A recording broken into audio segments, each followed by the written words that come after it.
Hey, Patriots fans, if you want to see Toyota's best offers, including those not seen on TV, go to buyatoyota.com. It's Toyota's official website for deals from the official vehicle of the New England Patriots, Toyota. Let's go places. Some of the content of Patriots Unfiltered may not be suitable for all audiences. Listener discretion is advised. The world's original podcast. Welcome to Patriots Unfiltered. The post-show portion at Gibson's was pretty cool. We were like the Beatles. Yeah. People were still stopping me. Yeah. Like as I was walking across the Evan field. Lazar, over And here. then- I love you so much, man. Yeah. Oh, we listen to you all the time. Yeah. Well, Yeah. he did go to the X-ray room after the game. But I'm just saying that's the setup for... Right. Yeah. Can't say that. Put him on IR. Yeah. Suddenly Indy's back on the show. I mean, the Patriots made history. I mean, they managed to take a sixth-round quarterback, and he turned into the greatest of all time, and they took a first-round quarterback, and he should have been in the sixth round. You have a lot of tone today. I like it. Like, I don't really know of one similarity. I was gonna let that. There we go. There's nothing physically similar about Here we go. any of them. You can't do the cadence. You keep turned laughing during the weird. cadence. You've turned mean. If Matt gets trotted out there again, that's kind of an indication that you're tanking. Or making a human sacrifice. Oh, Jesus. This is Patriots Unfiltered. Presented by Toyota's official website for deals, buyatoyota.com. Boy, in retrospect, I was pretty mean yesterday. I know. That's what I said in the middle of the show. Dark place. Yeah. That was definitely the meanest that you've ever been. Yeah. Well, sorry. Sharp-tongued. I apologize. But anyway, it's Wednesday here at Gillette Stadium, and we're going to be here for the next 2 hours. It's Deuce, it's Evan, it's Paul, it's me, Matt in the booth. Who knows who else might show up. Talking Patriots, heading into the bye here. You know, I'm sure the team during the bye does a lot of self-scouting, Yeah. you know. Got to look at yourself. Yeah. Look in the mirror first before Yeah. you start pointing fingers, Paul. But we're, Four point back at you. I mean, I think this is going to be a particularly tough one for Bill Belichick to self-scout this team. You know, from internal stuff to just play on the field. There's a lot to. Yeah, we got to practice today. Yeah. Evan's going to go out to practice here. Maybe we'll see I got nothing. a feeling that You see nothing? weird. I usually you self-scout, you make corrections. I don't really like. Are we wasting time on that? I don't know. Yeah. Like I think that Shuffling the you deck. could see changes, and maybe they'll work on those today in terms of, you know, Bailey Zappi as a starting I was quarterback going to ask instead you, of do Mac you ever Jones. see enough to see that? Yeah. So it would be out of the, Yeah, we could out see of the norm if you don't see it today? I wouldn't say it would be out of the norm, because if we only get stretching, then we wouldn't see that. But if we get that first period of team drills, or not team drills, excuse me, positional drills, then the starting quarterback goes with the top 5 offensive linemen, and they go through drills together. So we would see that. Yeah. Okay. So there's something to look forward to later in practice. I Later in the show. highly doubt we are going to see that, but in agree. theory, we would see that. Yeah. Yeah. No way. No way. I don't think so. Don't even look at it. Don't even think you're going to look at it. Yeah. Jack Jones got picked up by the Raiders. Perfect. Did they not learn their lesson about Patriots cast-offs? Well, it is Antonio Pierce has got a long connection Yeah. to Jack Jones. It was when I wrote, or I was supposed to write, Jack Jones's profile when he got drafted, and I reached out to the Raiders to see if Antonio would talk with me. He wouldn't. But so from that regard, it makes sense. But I think everybody's like, Jack Jones in Vegas, not good, Bob. That's a little scary. Yeah. Yeah, the connection to Pierce makes it different, but it's the most Raiders move ever. You know, someone who gets arrested, looking for a second chance. The Raiders, the home for the wayward, what they lost do. souls. Yep. You know, Yep. that's what they do. But he did coach him in high school and in college. So, okay. So Makes this, sense, I mean, guess it that makes way. a little sense. Yeah.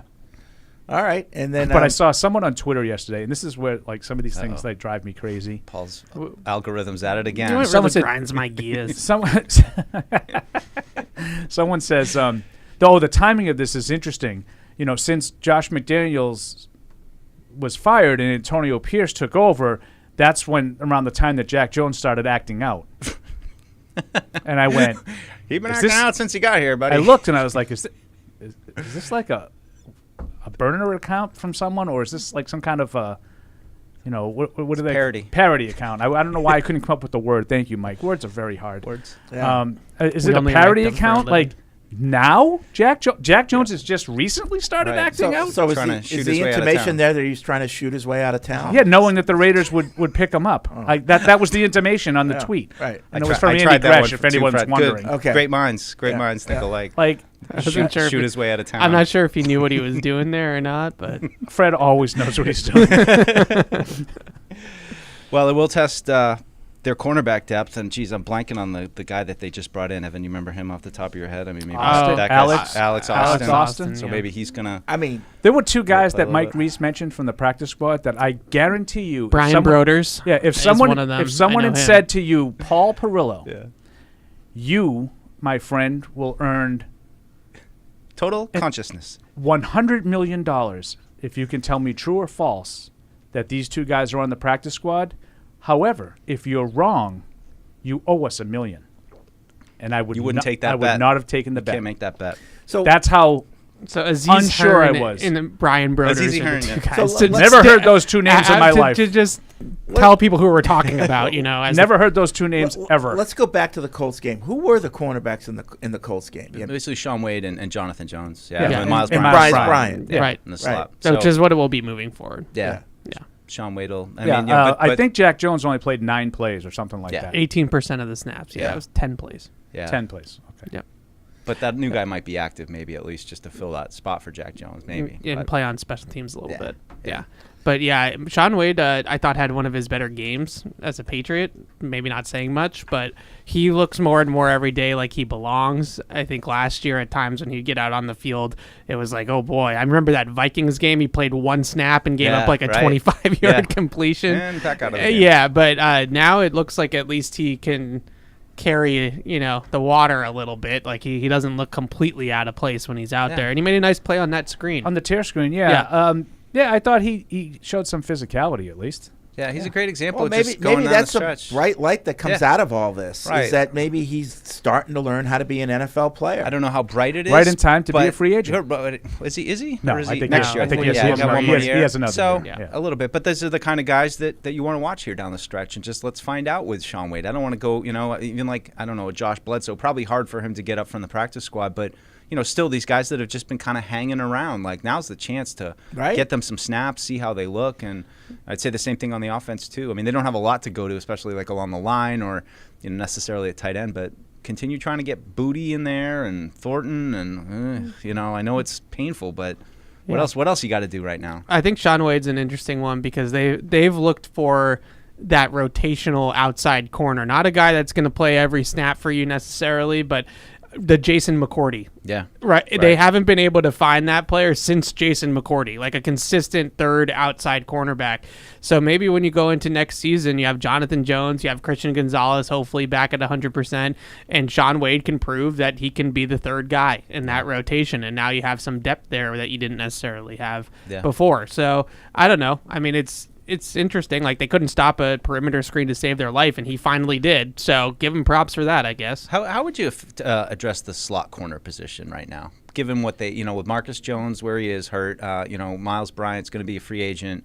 Would you guys make that a priority? It's just been something I've been kind of kicking around a little bit, thinking about. Like, is that a position you need to address? I like the way Evan just talked about that depth at corner, and this is why Gonzalez. A lot of people were sort of taken aback by Gonzalez, and I was like, they do not have any depth back there at all. And I think the same would be true of the slot position. I haven't seen Marcus Jones as a regular cover guy yet. I haven't seen him prove himself. Now, as a punt returner, as a player on the team, yes, established. Even offensively last year, and I think that they may have had some designs on doing some of those things this year too. Yeah. So he's got a role in the team. I'm not sure how much you can rely on him as a slot corner. Right now, it feels like at best he's like that second slot. So Yeah. it's like, all right, they're going spread right now. They're going 5 wide. This is a Marcus Jones kind of get him in there against a little slot corner. He can. But they just use every so down. many defensive backs interchangeably. Yeah. I'm not exactly sure who they would they consider Miles Bryant right now the slot corner? I would say Probably. that they would consider Right? him the Yeah. star, which Right. is their That's defense. Is that's their their slot. slot. Yeah, I think that they should probably bring back Miles Bryant, and I know the fans are gonna roll their eyes and scream and yell. I agree. But for some reason, he's like a lightning rod. That he's Yeah. the worst player in the history of the NFL to some people. I think he's had a really solid season. I mean, there's certain matchups that Isaiah McKenzie did it again against him on Sunday. Like, there's certain matchups he just doesn't have the speed to hang with guys that are those track guys like Isaiah McKenzie, but he plays a role. He plays it pretty well. He's a good situational player in terms tackler. of awareness and things like that. Good in zone. Plays a little bit of safety. Comes up and hits. Yeah, I mean, I think he's what you look for in that spot is somebody that can play a little bit physically, has a smart, IQ. Yeah. That's a very, very high IQ position in their defense, Yeah, in any defense, really. Yeah, I'm with you on him and Jennings too. Like, I mean, it's not going to move the needle, but I think it's the kind of guy you need as a depth, piece. And I still think pass rush has got to be a priority this offseason. You got to have some depth behind Judon. You got to have somebody who isn't like Uche and needs it to be perfect for him to get to the quarterback. You need guys who can generate pressure on early downs by going through guys, by going around guys. I think that's the biggest item right now that's just devoid on this defensive you think front. J.C. Jackson's days are numbered? Yeah. I don't think he'll be back next year. Yeah. Let's put it That's that what way. I Does mean. he come back this year, though, you think? I'm not Or, sure he'll be I know, back this that's year, what I but don't even know. I don't think- Bill seemed to be like, yeah. Like, that was kind of how he answered it when they said, do you expect him back? Yeah, I just wonder, and we talked about this a little bit with Trent Brown with the personal reasons, and I don't like delving into the personal reasons because you have no idea what they are, especially in this day and age of, increased awareness around mental health, right? Is that what we're dealing with J.C. Jackson, too? We talked about that with Brown, but not really with Jackson because everybody saw the report about him missing the hotel and the curfew and all that stuff. Yeah. I don't know exactly what it is, but maybe it's something he's working through mentally, and he's got to find a way to get through that, and maybe you could still have him back next year. But I think that they should move on. I just wonder, I don't know, is Gonzalez around the team right now? Yeah. Yeah. Mm-hmm. So, influence. He's a rookie.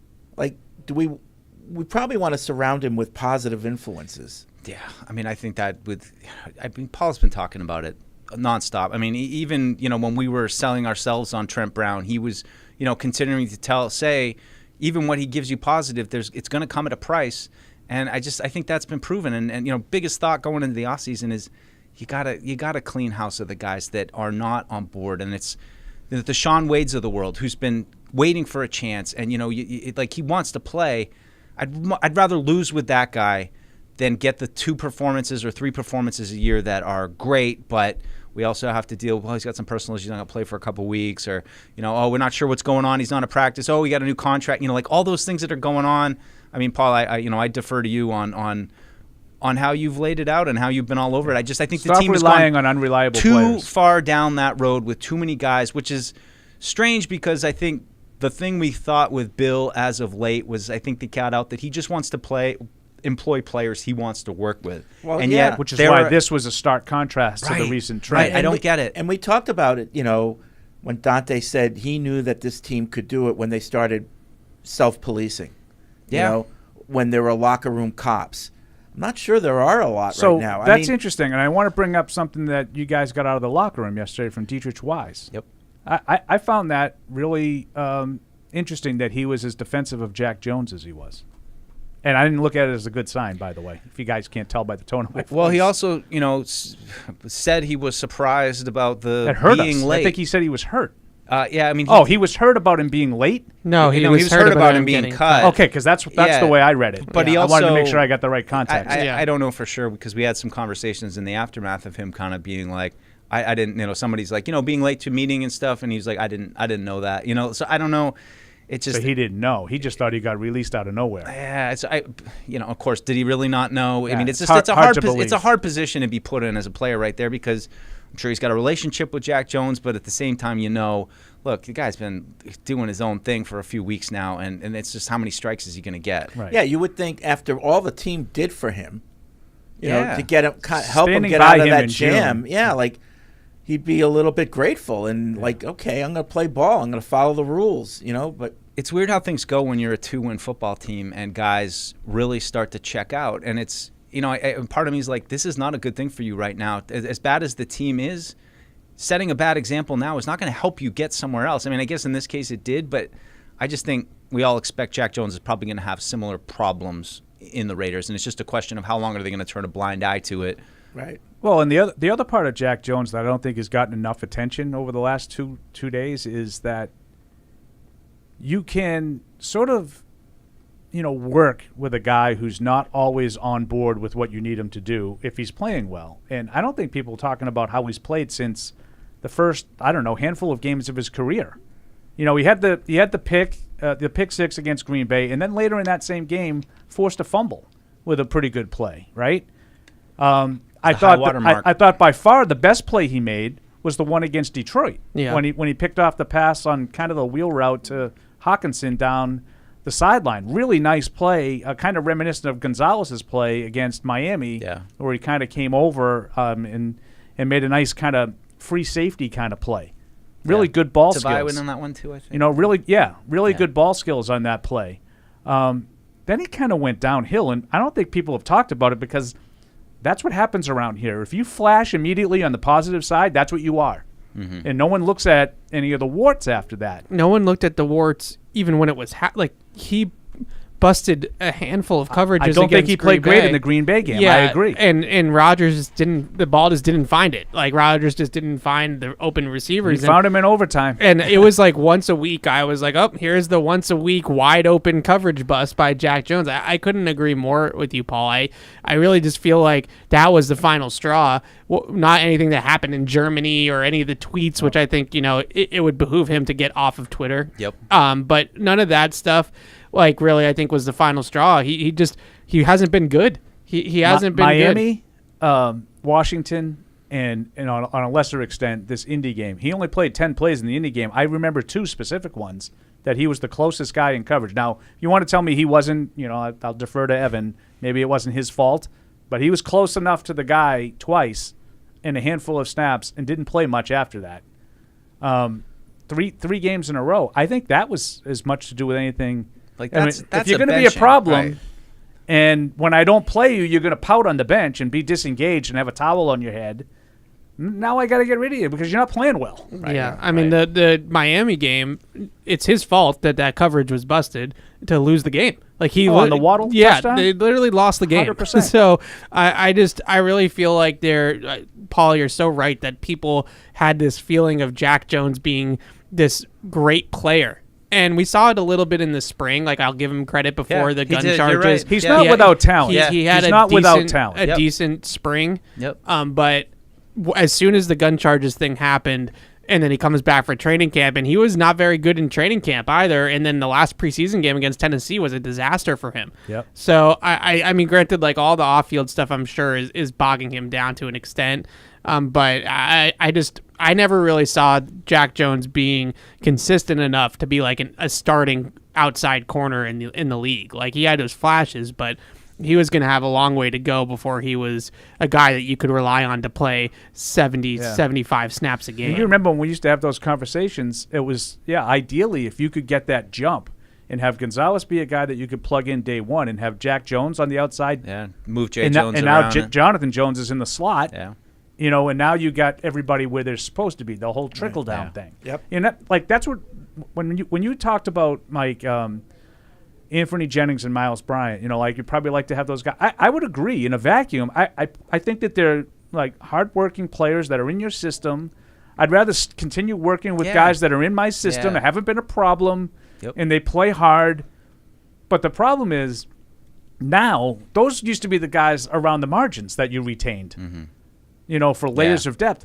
They're not good enough to be frontline guys that are like, we got to get these guys back because we got to have him as our lead slot corner, in the star spot. Yeah. And we got to have Anthony Jennings setting the edge because I don't think they're necessarily good enough players for that. No. But I agree with you. Like when you As said rotational guys. Yes, I mean, I'd Jennings want is them one of back. the worst pass rushers on a per snap basis. Out which of is edge funny. In defenders the summer, league. he looks like a demon doing right, it. right. So he It shows you the difference between preseason and regular season. In pass rush win rate, he is 102nd out of 113 guys in pass rush win rate. Now, Is that bad? he does rank very, very high in stuffs against He's the a run. physical player. He's a really good run defender. But if you could combine Jennings and Josh Uche into one player, now you have a hell of a player. But Flashback, Deuce? But they have too Right? many Rookie year? warts individually. Yeah. I was when they got drafted in the draft show. Mike and I had this whole epiphany. Yeah. Well, there you go. You have one One guy for the plays run, the one runner, for one the guy Yeah, plays. yeah. I just think this is all part of what this team's going to have to do, which is take inventory of. There's a lot of holes to fill. There's a lot, of varying levels. There's, immediate needs like finding tackles that can play, finding tight ends. Like they're going to have to go out and sign those. But, it's the Miles Bryant. He's going to not be that high in demand. He's a guy that we've, contributed to. So it's like, do we want to go draft a third-round slot corner and try, or do we just want to, yes, Miles Bryant isn't quite it, but maybe we can still draft that third or fourth round slot corner and try to let him develop, and maybe he surpasses him That might be a eventually. spot. Those That might kind be a of guy things. you can sign too. Yeah, Yeah. But I it's think just with how slot do you corner, balance it, I you think know? you just have to roll with you have to hope that Miles Bryant and Marcus Jones can give figure it you out. enough out of those two guys. Because if you start throwing high end resources at slot Oh, corner, no. yeah, I don't want to I pay $10 know, million a year I know. for it. That- right. and that's what's whether the it's money balancing or act. it's a top 100 pick Yeah. or whatever, they don't have the luxury to be like, oh, we're going to take this slot corner in the third round and leave tackles and receivers Right. and other players on the board. It's just, how do you divvy it up? How do you prioritize what they need? And,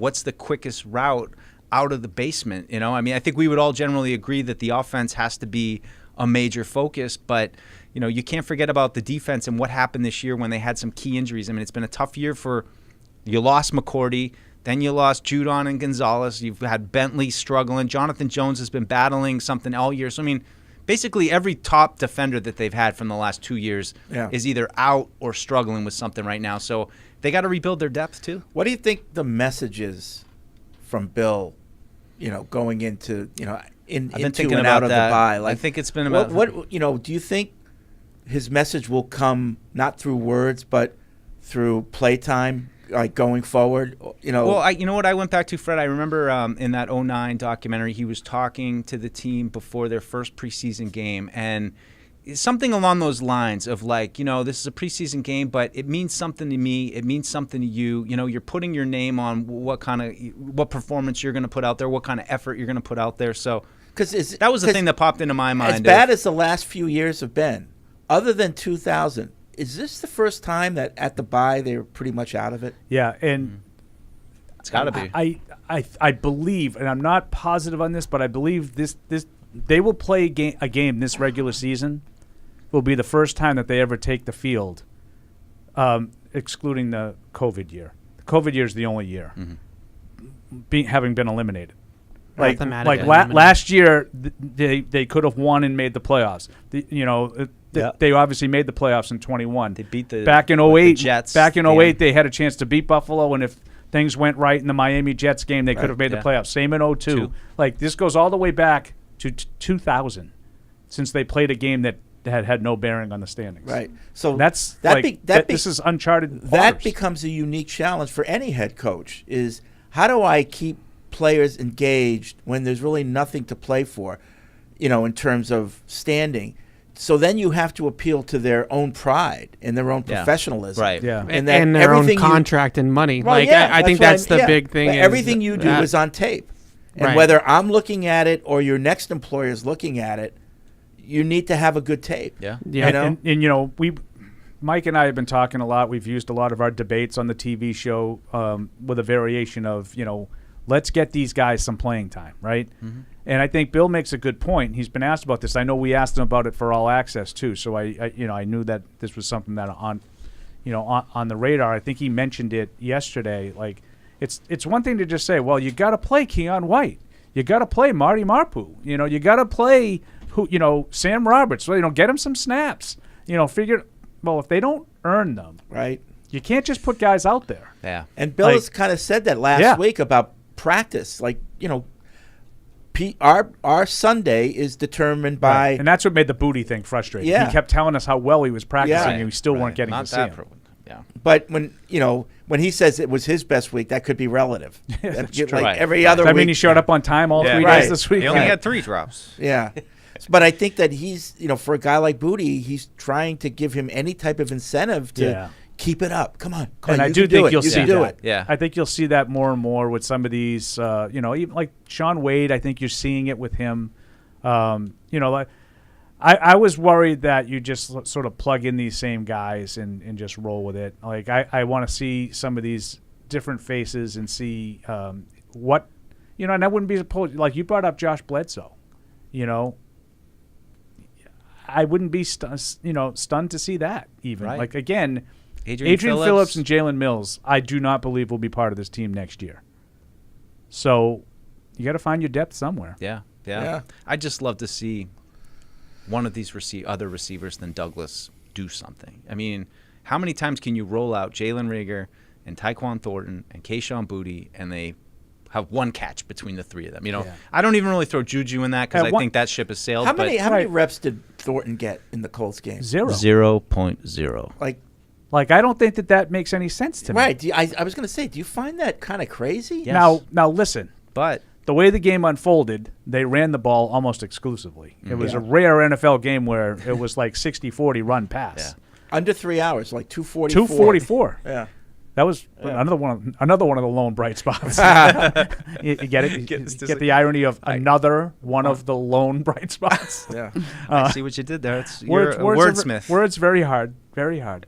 But yeah, 244. Yeah. Freddie, we were home for Red Zone second half of the 1 o'clock I game. tell you, Fred, we could do those 10 a.m.ers all. We can do it 9:30 all year every long. single Every week we'll do it. Okay.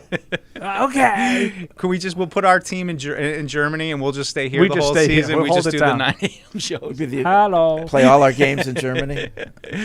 Yeah. I'm sure everybody will love that.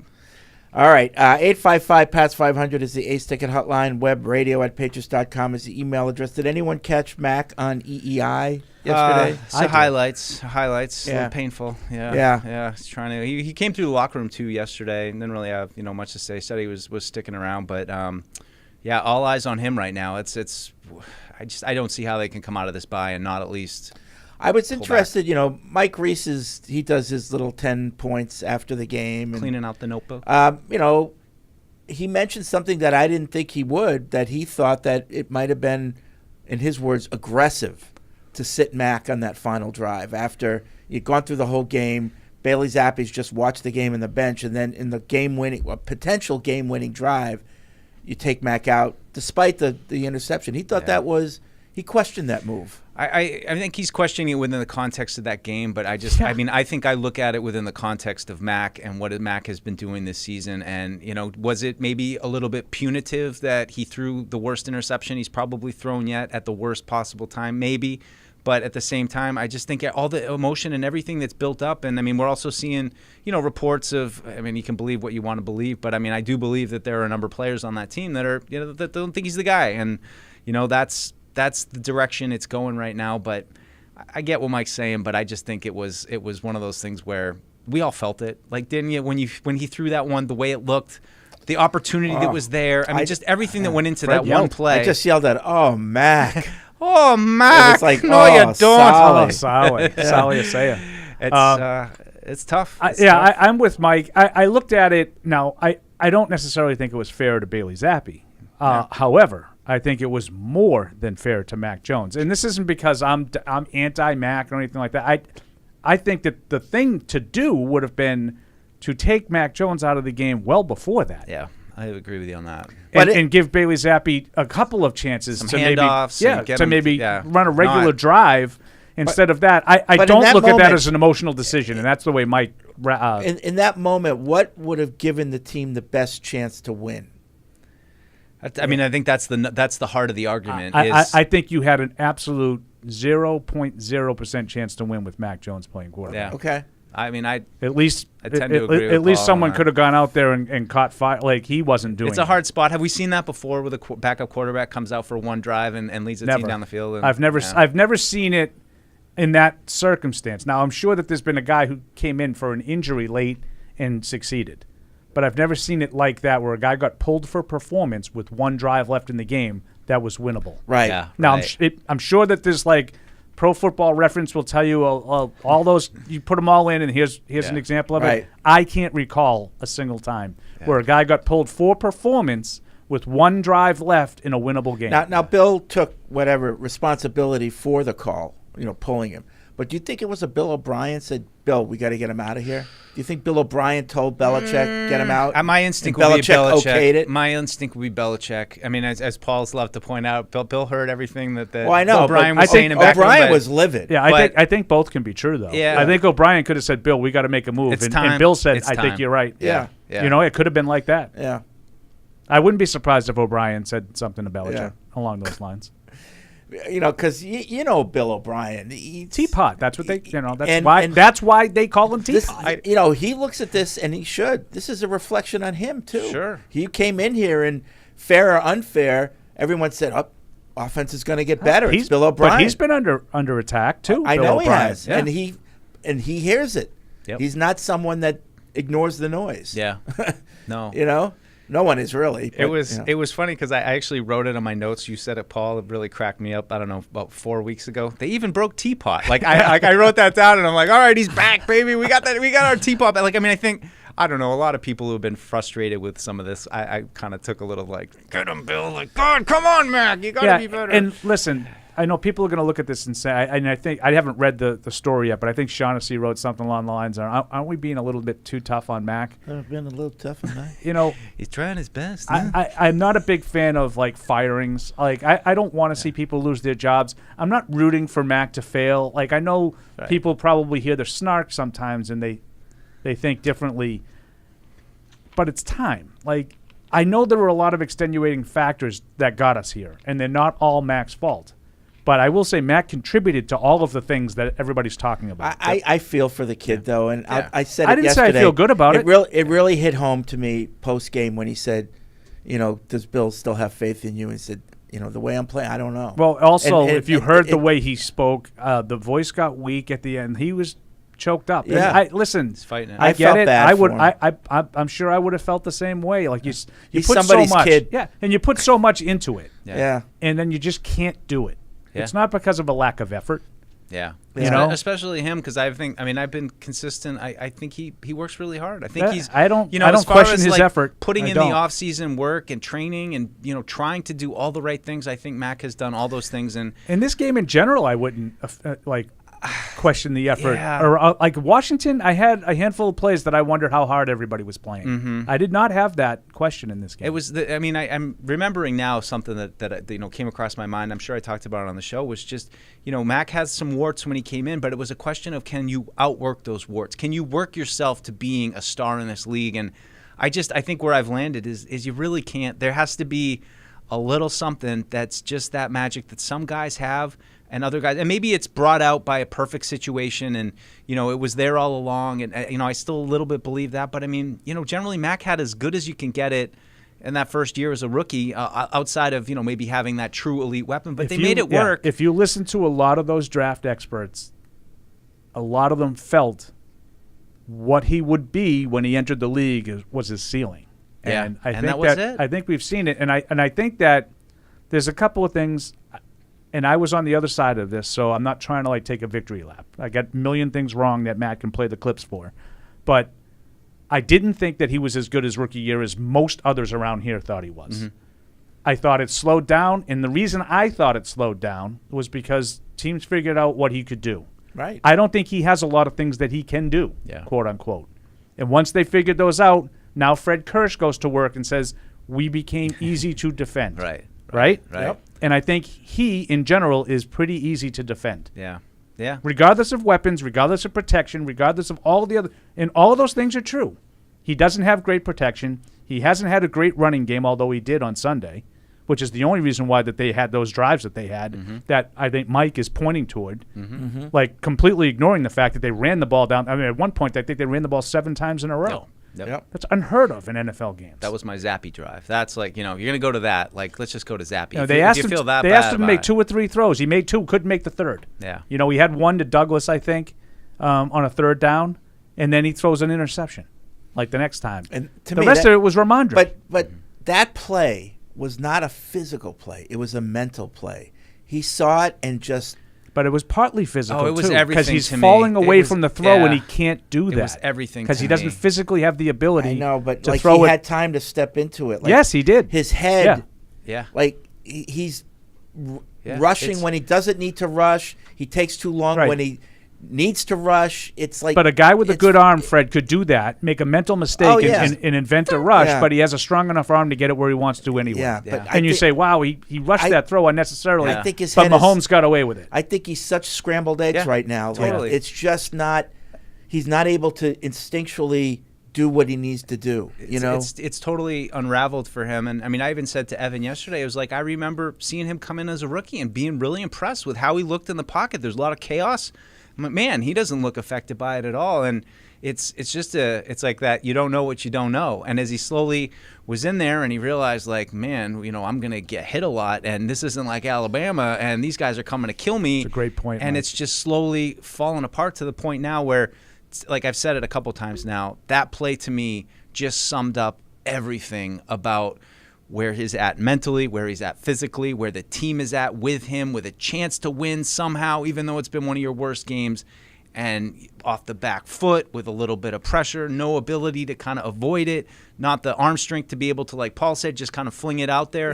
Yeah. It's And I think bad. from a teammate standpoint, if you're a quarterback and you're getting pummeled every game, you have the sympathy of your players, of your teammates. But when you do something like that, time and again, and turn the Yeah. ball over, you start to lose your teammates. They're like, ugh, Yeah.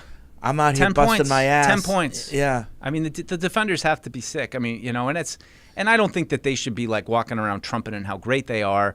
They barely held on to contain Gardner Minshew to 10 points, but they only gave did. up 10 But they points. did. But, Paul, you remember, back in the day when it was Easton and Grogan.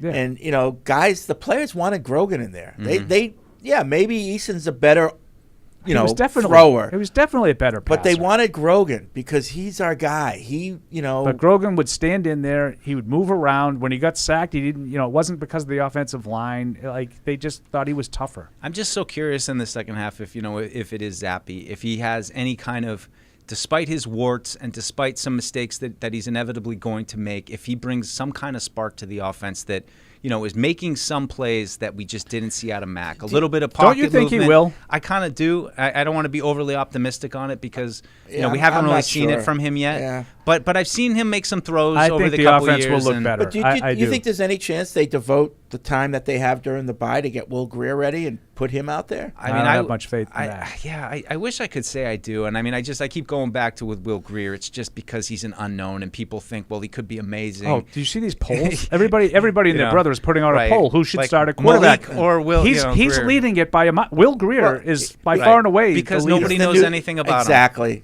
Yep. It's the other guy. Yep. But I liked your unknown. point about Mac, his rookie year in the pocket too, Mike. And I remember, I think, Fred, you brought it up on the show and you said, what is the one thing that you like most about Mac? And that was poise, was one of the things that I said. Well, there was a stretch of game that every game he'd come up with like blood on his face. Well, Like, he was taking hits. Yeah, that's showing some toughness. But I Right. mean, poise in the pocket, and I think that really deteriorated, as that year went on. As Mike said, as he started getting hit, he wasn't used to getting hit because he never got hit at Alabama. Yeah, one season. I mean, But one season behind 5 NFL players with 5 NFL skill guys with him. I know it's kind of crazy, but do you think like the ankle, like from that point on, he was never the same?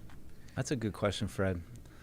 I don't know. that is a good It's question. hard to really pull the threads out because of what a disaster the offense was last Well, year. and everything that happened subsequently, like getting benched, getting pulled out, going back in after the ankle. I mean, I would at least say this. I would say it certainly probably changed the perception of him by people in general. Questionably. That was He had pretty much universal support coming out of his rookie year. There weren't very many voices like mine that were still skeptical. Yeah. He's playing good against the Ravens. I mean, that Ravens game was probably that was it. But he was awful in the first 2 games. The Ravens game, he actually made some plays, but he threw picks. Yeah. And then he got hurt, and I agree with Mike 100%. The image of what he acted like when he got hurt, I think, resonated with a lot of people and turned some against him. And that started the pendulum going back the other way. Yep. I think Mike Mike nails it. Yeah, well, Fred, good call out by Fred, because it's just those moments happen. You don't realize how big of an inflection point it might be, and even now it didn't really occur to me, but it was definitely a major turning point for him, regardless if that was the reason why or, but. Do you think he'll ever be the Patriots, starting quarterback again? And he might start another game. Yeah. But do you think he'll ever be the starter, capital T, capital S? I don't think so. I don't think so either.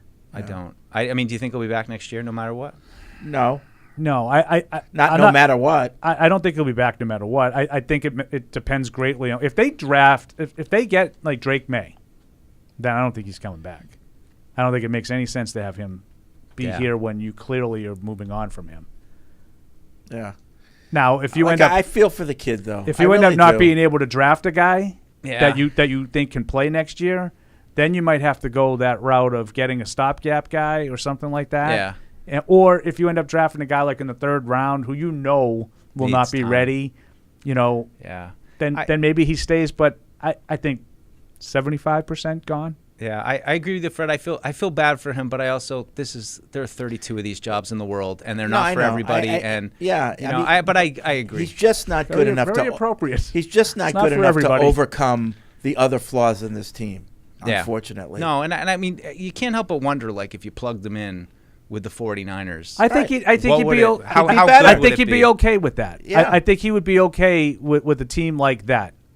I'm really hard pressed to come up with another example. Right, there's not a lot of teams like that. No, I don't think it would look anywhere Teddy Bridgewater is a pretty accomplished quarterback in the NFL. He had some moments in Minnesota, and the Miami offense didn't look anything like what the Dolphins look like when Tua plays. Right. I don't think it would look anything like that if Mac was the quarterback with Miami. I know that's another opinion that I get a lot of pushback from. But just haven't seen the accuracy like that. Anticipation too. It's just not. And again, go back to those still shots that we saw yesterday. Some of those are plays that you have. Okay, get on your back foot and let it rip. The guy's there, and he's going to turn around, and then he's got to catch it. In the NFL, you have to have some ability to extend plays. Yep.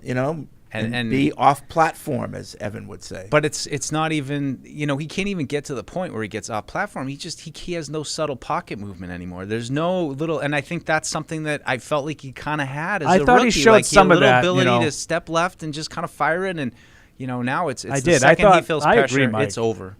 And I remember back that Miami game, and it's funny. One of the first things that he did as a pro was that getting completely flustered in the pocket, getting tied up, turned around, and he threw the ball backwards. There it was, to Jonnu Paul, Smith. Right? There's another great call out, Paul. Remember that? That was early. Yeah. That was early. Yeah. I don't know if it was his first throw. Game one. What's he doing? Yeah, we're what is he doing? Yeah. And there it was, and there it is. I mean, right? And we've seen that was the play you saw. I think Sunday when he tried to underhand it to Ramondre Stevenson. There's probably more of them, and it's just how close that was to a pick six. Oh my gosh, it was. I thought it was. I mean, as soon I'm like, what? This is again. This is everything they've been trying to coach out of him, everything. And he's still, when does that ever work? Even Patrick Mahomes isn't trying to do the old bump set spike. And again, guys do that. Mahomes makes a lot of mistakes, and Josh Allen is leading the league in interceptions right now. But he's also leading the league in touchdowns.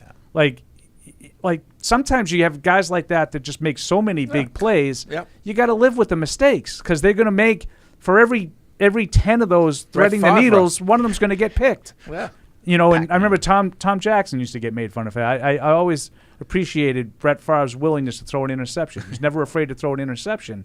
And that's what he's talking about. That's how you win 3 MVPs in a row, because you're making so many plays. Yep. Yeah, and at the end, you can't live with the mistakes. And then you got to figure out the time and place when the risk reward is worth it or not. All right, 855-PATS-500 is the Ace Ticket Hotline. Let's get to the phones. We'll start with Patty in Agawam. What's up, Patty? What's up, everyone? Hey. Just a couple questions. I'll take them off the air.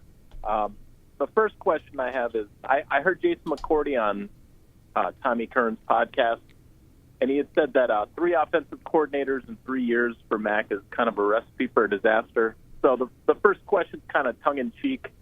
Is it possible that Josh McDaniels set 2 franchises back a few years by leaving after the 2021 season?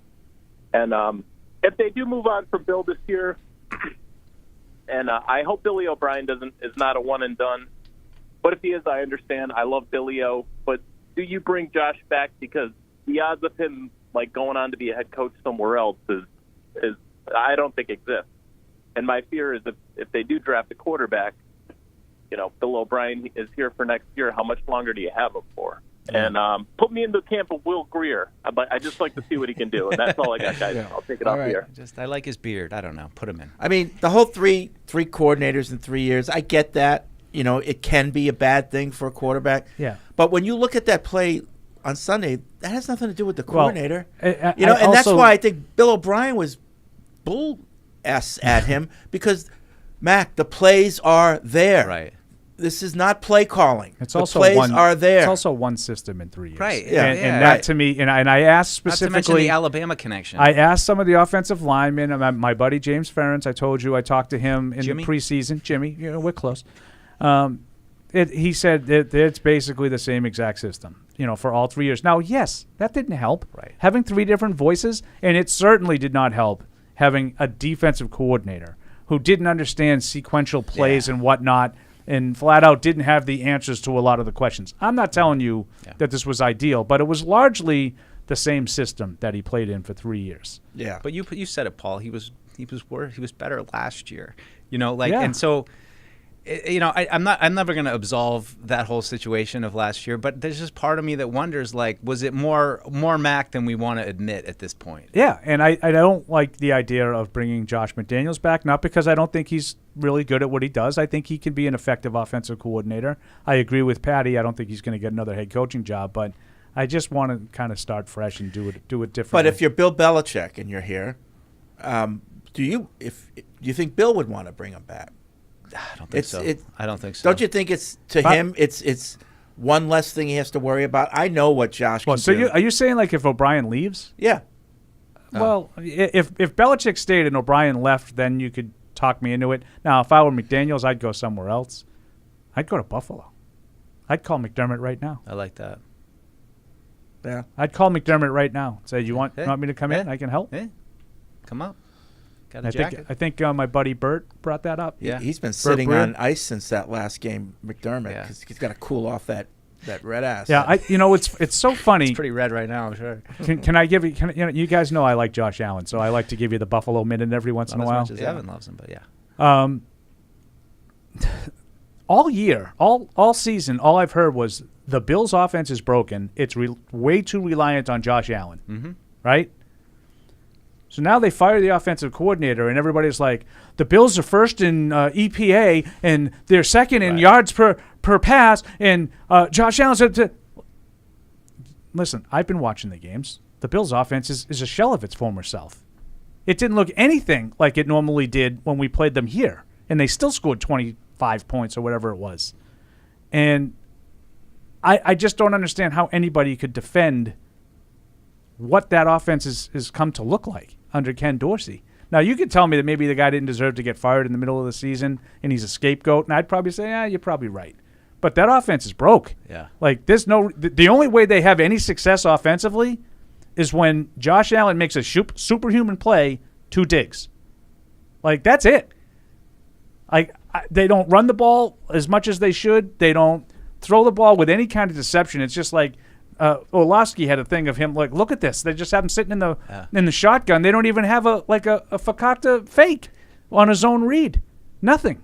And I also think that his shoulder is definitely bothering him more than people say. I had a quick question for you. I keep thinking about this with Ken Dorsey. I remember when he came in as quarterback for Miami, and I feel like he replaced somebody who was really good. Maybe it was one of those early 2000s Miami team. But I remember looking at him and being like, who's this guy? He doesn't look. I didn't feel the same thing. Now, do you remember? I believe he had. Did he come in after that crazy Miami run that they had? I don't remember. Do you? But he had, and I think, I'd have to look this up, but I think it was him. I think he played for San Francisco. And I think he had the single worst quarterbacking performance that I've seen. And that says a lot. We had Cleo Lemon here. We had Tyler Palco here. Ooh. We had a lot of real who's that guy? Luke Falk. Is that him? Yeah. Luke Falk for the Jets? Yeah. We had some really Bryce Petty for the Jets. We had some really bad performances here against some really great Patriots teams. Ken Dorsey, I believe, in like 04 for the Niners, was throwing darts straight into the ground, unlike anything I've ever seen. T-bowing it. I think it Who was did him. Ken Dorsey replace at Miami? Do you remember? No, you were just a baby. Never mind. Come on.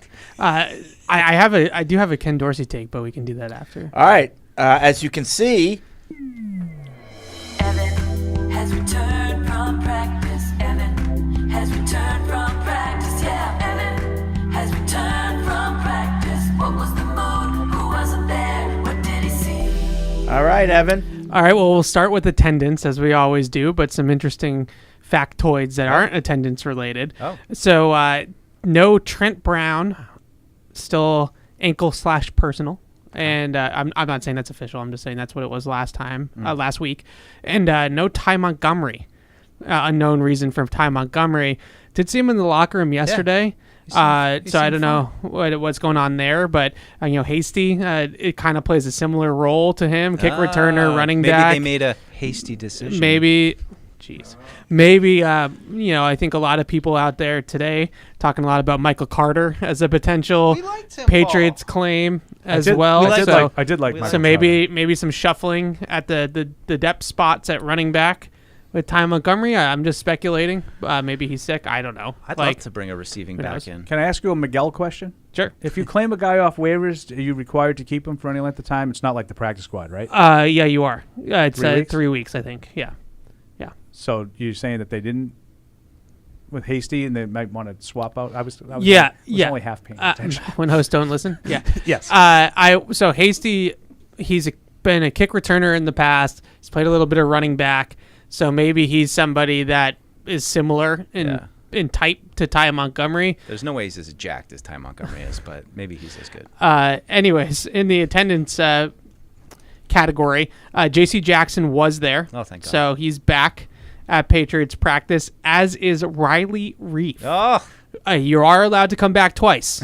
So he's Jon Snowing it right now. I know. And he keeps right? he can't kill him. the prince who was promised. Yeah. Riley Reef. And so Riley Reef back at practice this week, I don't believe would count towards the IR clock because they don't have a game. But the IR clock is still nonetheless officially begun again for the second time for Riley Reef. Do you think he's the left tackle after the bye?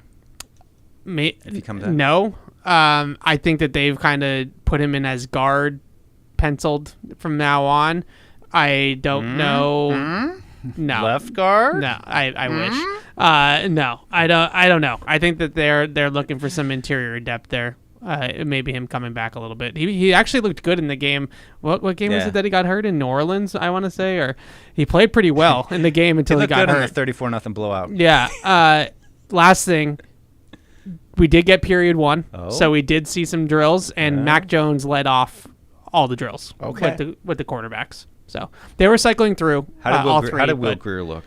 He threw some great passes against air, Mike. It was really riveting. Oh, you're getting me ready. I'm telling you, I'm excited. Puts him ahead of Tebow. Yeah, if I had to say like who was the quote unquote starting quarterback at practice today, it would have been Mac Jones. So Mac's like 48 degrees. ain't Were going- people? How were people dressed in terms of the media? Oh, we were bundled up. Yeah. We had coats on, Fred, because it's getting chilly out there. And this is really what separates the men from the boys. When you're 2-8 and it's the bye week and it's freezing, who's out there at practice and who isn't, right? Those are the dedicated people. And That's will say, I'm not going to name names, but it was a lighter contingent out there today, which tells you that some people are just deciding to let go of the rope. And that's Either that or So they're don't still worry, in Germany. don't trying to worry, get out. everybody. When we have a break, when my lunch comes and we have our break, Evan will tell me, and then when we come back, I'll let everybody know. We'll who was slyly out there. refer to who was or was not. I'm just saying, no bye week here on Patriots Unfiltered. 3 shows this week. we're already We're out talking at practice. Now, would you say would you say the players had bounce in their step? Oh. No. No. No, I would not. They I look would ready not. for vacation. I would not describe it as bounce in their Shells? step. Shells. Yep. I think they were in full pads. Oh, really? Yeah. Yeah. Okay. I feel confident in saying that. Huh. Yeah. Okay. So Shells they're poofy, but they're not that poofy. All right. Well, that's your practice report there. you're welcome. Yeah. And they're off tomorrow and Oh, yeah. Friday. And through Sunday. They'll Yep. be back in the building on Monday. We're supposed to get They're gonna- assistant coaches on It's going to Monday. be a too. new depth chart hung up.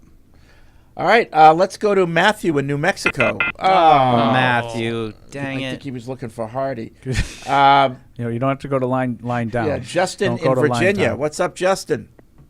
Hey, what's going on, guys? Hey. So I wanted to talk to you guys about Ken Dorsey and the Bills a little bit. So when you're 5-5, is that really a time that you should be like firing offensive coordinator? And they're good. Yes. Like they're not playing good right now, Yeah. but they're 5-5. Well, that's You know what I'm saying? no. Yeah, I think I- that's the perfect time to do it. If you're like 2-8, it doesn't matter. It's like a sacrificial lamb. Looking for Right. a spark. We think we're 5-5 and we're underachieving. That's what we think, and we think that we have potential to be better. Like Fred and I have our joke, right? Every game, Pizza time. Oh. no, every game it's 15-2 is still on the table. Well, 12-5 is still on the table for Buffalo. I don't think they're going to go 12-5, but they legitimately have the capability of winning 7 in a row. So that's, I think, when you make a move like that, if you think the guy's not doing his job. right. Yeah.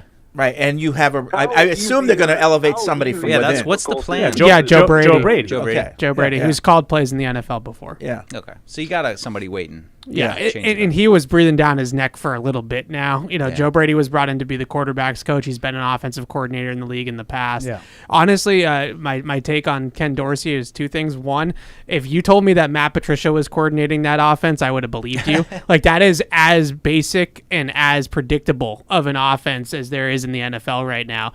And I'm not – Josh Allen's a turnover machine regardless, but – when you're asking him to just create and make everything happen without any window dressing, All without of their success is all 100% predicated on Josh Allen being Superman. and Stephon there's- Diggs, yeah. and they run, they're formationally predictable. Like if they're in certain formations that they're running certain plays, they've been really really good under center all year long. And they never go under center. They always just put him in the gun, spread the field, and ask Josh Allen to just drop dimes all over the place. But I think in the big picture sense, Ken Dorsey is a good litmus test of if you have a defensive-minded head coach, then you're going to keep recycling through offensive coordinators. And if you don't hire the right guy, then that can really put you back. And maybe that guy, even if it is the right guy, in Brian Dable's case, he's just going to get hired away to be a head coach. And now a guy that I think is a top 5 quarterback on talent alone, and Josh Allen, it looks like a shell of himself because the coordinator has messed him up. So it's a big indictment, I think, on the whole thing of, when you have a defensive-minded head coach, it's really hard to stick and stay ahead of the schedule on offense. But I agree with Paul. This is the time to change your coordinator Yeah. if you don't think you're going to get there with the guy, and Right. and you have somebody in waiting. There's still a chance for that team to get to the playoffs. So, yeah, there's urgency there. I wouldn't bother doing it, Right. Unless a guy was being insubordinate or something. But I wouldn't bother doing it. Like Bill O'Brien doesn't need to get fired now because you're 2-8 and your offense can't. What's the point? What's the point? Yeah. Yep. But they have something that they think that they can make a change, Yeah. and that might Maybe spark light a 'em. spark. Yeah. Tony's writing in. He said, we used to debate Bill versus Tom. Now the question is Bill versus Mac. Did Bill ruin Mac, or was Mac just never good? Yes. Whatever the answer is, I think they both need to be gone so that a true rebuild can begin next year. I don't want to throw money at mediocre free agents to get back to 500. I want to bottom out for a few years and collect talent, then try to fit the pieces together later. If they don't get May this year, take a late-round quarterback and start zapping next year, suck again, and try the next year. I think as long as Bill is here, people will expect to compete, and that is just not realistic in the near future to me. Move on, reset expectations, and build for the future, not for now. I really couple years. They don't need to stink for a couple years. Like we can. This is you stunk this year. Like this is the one mulligan that you have. I don't think you need to go. But to the first part, the answer is yes. Like Bill Belichick ruined Mac Jones, and Mac Jones probably just wasn't all that good to begin with. Yeah, I don't know why that death can be so spiral. difficult for people, but it is. And I'm not criticizing the email because I think he nails it. I think there is sort of a debate, who's more to blame. Can we just make it 50-50? I think they made a lot of missteps in handling a young quarterback, and the young quarterback didn't handle any of that well. Any of it. Yeah. Right from the second. I still have visions of that New Orleans game when Bill had to carry him off the bench. He was so devastated with his breathing exercises. We used to say, Belichick and Brady each made the other greater. Yeah, Belichick and Mac each made the other worse. You continue to be mean. Good job, Fred. It's a good point because, when you look at Mac, you thought that he would handle Belichick well because of Nick Saban. And that was sort of the thought process. Oh, it's the same kind of coach. He did not handle the coaching well here at all. Not so even the first year when everything was quote unquote good. Yeah. There were signs that it wasn't great. And then, I think the missteps that Bill made after that obviously contributed. But again, I've said this a million times. Yeah, bad move. Defensive coordinator, special teams guy, they're going to be running your offense. Bad move. Get it. Yeah. Right. How did he respond to it? As far back as June? Before the Devontae season Parker started. as your number one receiver. Yeah. Bad move. Trent Brown as your best tackle. Maybe just a quick Bad tease for after the break, but something that's just been on my mind is the Texans, their offensive success. You have to hurry because Fred's having a defensive coach, something we've been talking about. Just how do we feel about the Texans' sustainability? Putting into place maybe offensive coordinator, quarterback coach, building a tunnel, a pipeline there. You know what I mean? I think we're getting a lot of talk on it's only offensive coaches, but I think Houston's showing that you can win with a rookie quarterback. They don't have to have prime weapons, and they have a defensive coach. That's Mike point for Vrabel. discussion. They have Mike Vrabel. D'Amico Ryan's, good defensive player. Let's see what it's like in 2 years. Yeah. That's the problem. And that's exactly what I would say about Mike Vrabel. Bridgestone is the official tire of the New England Patriots, and Bridgestone tires are now on sale through September 15th, which is today, at all Sullivan Tire locations. Visit sullivantire.com for a location near you. Get in on the action with DraftKings, the official daily fantasy partner of the New England Patriots. New customers can download the DraftKings app now and play free for millions in prizes using code PATS. That's code PATS only at DraftKings. Minimum $5 deposit required. Eligibility restrictions apply. See DraftKings.com for details. iPhone 15 Pro on Verizon. This holiday, trade in any iPhone in any condition for the new iPhone 15 Pro with titanium, Apple TV 4K, and 6 months of Apple One. All on us with Unlimited Ultimate. Go to your local Verizon store now. 6 months of Apple One, then $10 per month. $999.99 device payment or full retail purchase with new smartphone line on Unlimited Ultimate plan required. Less $1,000 trade-in/promo credit applied over 36 months. Promo credit ends if eligibility requirements are no longer met. 0% APR. Apple TV 4K and Apple One offers require eligible phone purchase with activation on Unlimited Ultimate. Additional terms and conditions apply. Visit Verizon.com for details. What's up, everybody? Matty here. Mac Jones was on Jones and Mego with Arcan yesterday on 93.7 WEEI here in Boston. Let's take a listen to what he had to say. Mac, how we doing this week? Thanks so much for calling in. I'm good. How are you? We're doing well. We've talked about this a lot as a show. I think a lot of fans discuss this as well. You're a Pro Bowl alternate your rookie year. Now on Sunday, you're benched for the third time this year. It was a self-proclaimed terrible throw, was your final throw against Indianapolis. And a lot of us, myself included, want to know what happened to that guy from your rookie season.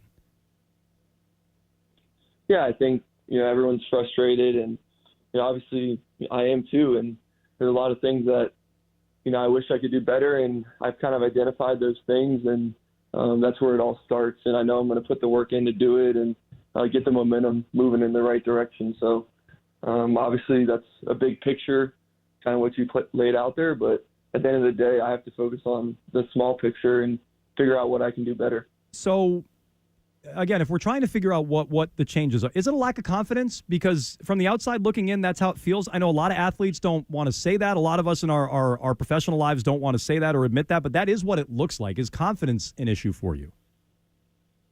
Look, I think my confidence comes from my discipline and all the things I've done throughout the years just to, gain that. And, of course, at times as an athlete, that's going to be challenged. But at the end of the day, I need to have confidence in myself. That's like the root of the word, right? It's confidence. It's belief in yourself and others. So that's kind of what I know about confidence, and that comes from putting the work in and being prepared. So I do both of those things, and I need to continue to be confident. Mac, that final play of the first half, it looked like it was going to be a Hail Mary opportunity for you. And after the game, when asked about it, you said something along the lines of you have no clue why it wasn't called that way. Did you get any explanation since then about why there wasn't a Hail Mary play called there? Yeah, I think I was just explaining the situation, and I wasn't necessarily confused about the call. It's like, what do you want to run there? There's a couple options, but at the end of the day, we had to get 60 yards in 2 seconds, so it's kind of hard any play that you call, it's going to be hard to get that. So definitely, we talked about the different situations that we could do, and you just learn from it and move on. Would you have liked the opportunity to air it out there and take a chance? Yeah, I mean, sure. Mac, after the game, did you go get an X-ray? I did. And can you tell us what it said? Nothing. Nothing? So you're not going to be rehabbing an injury or anything like that in this bye week?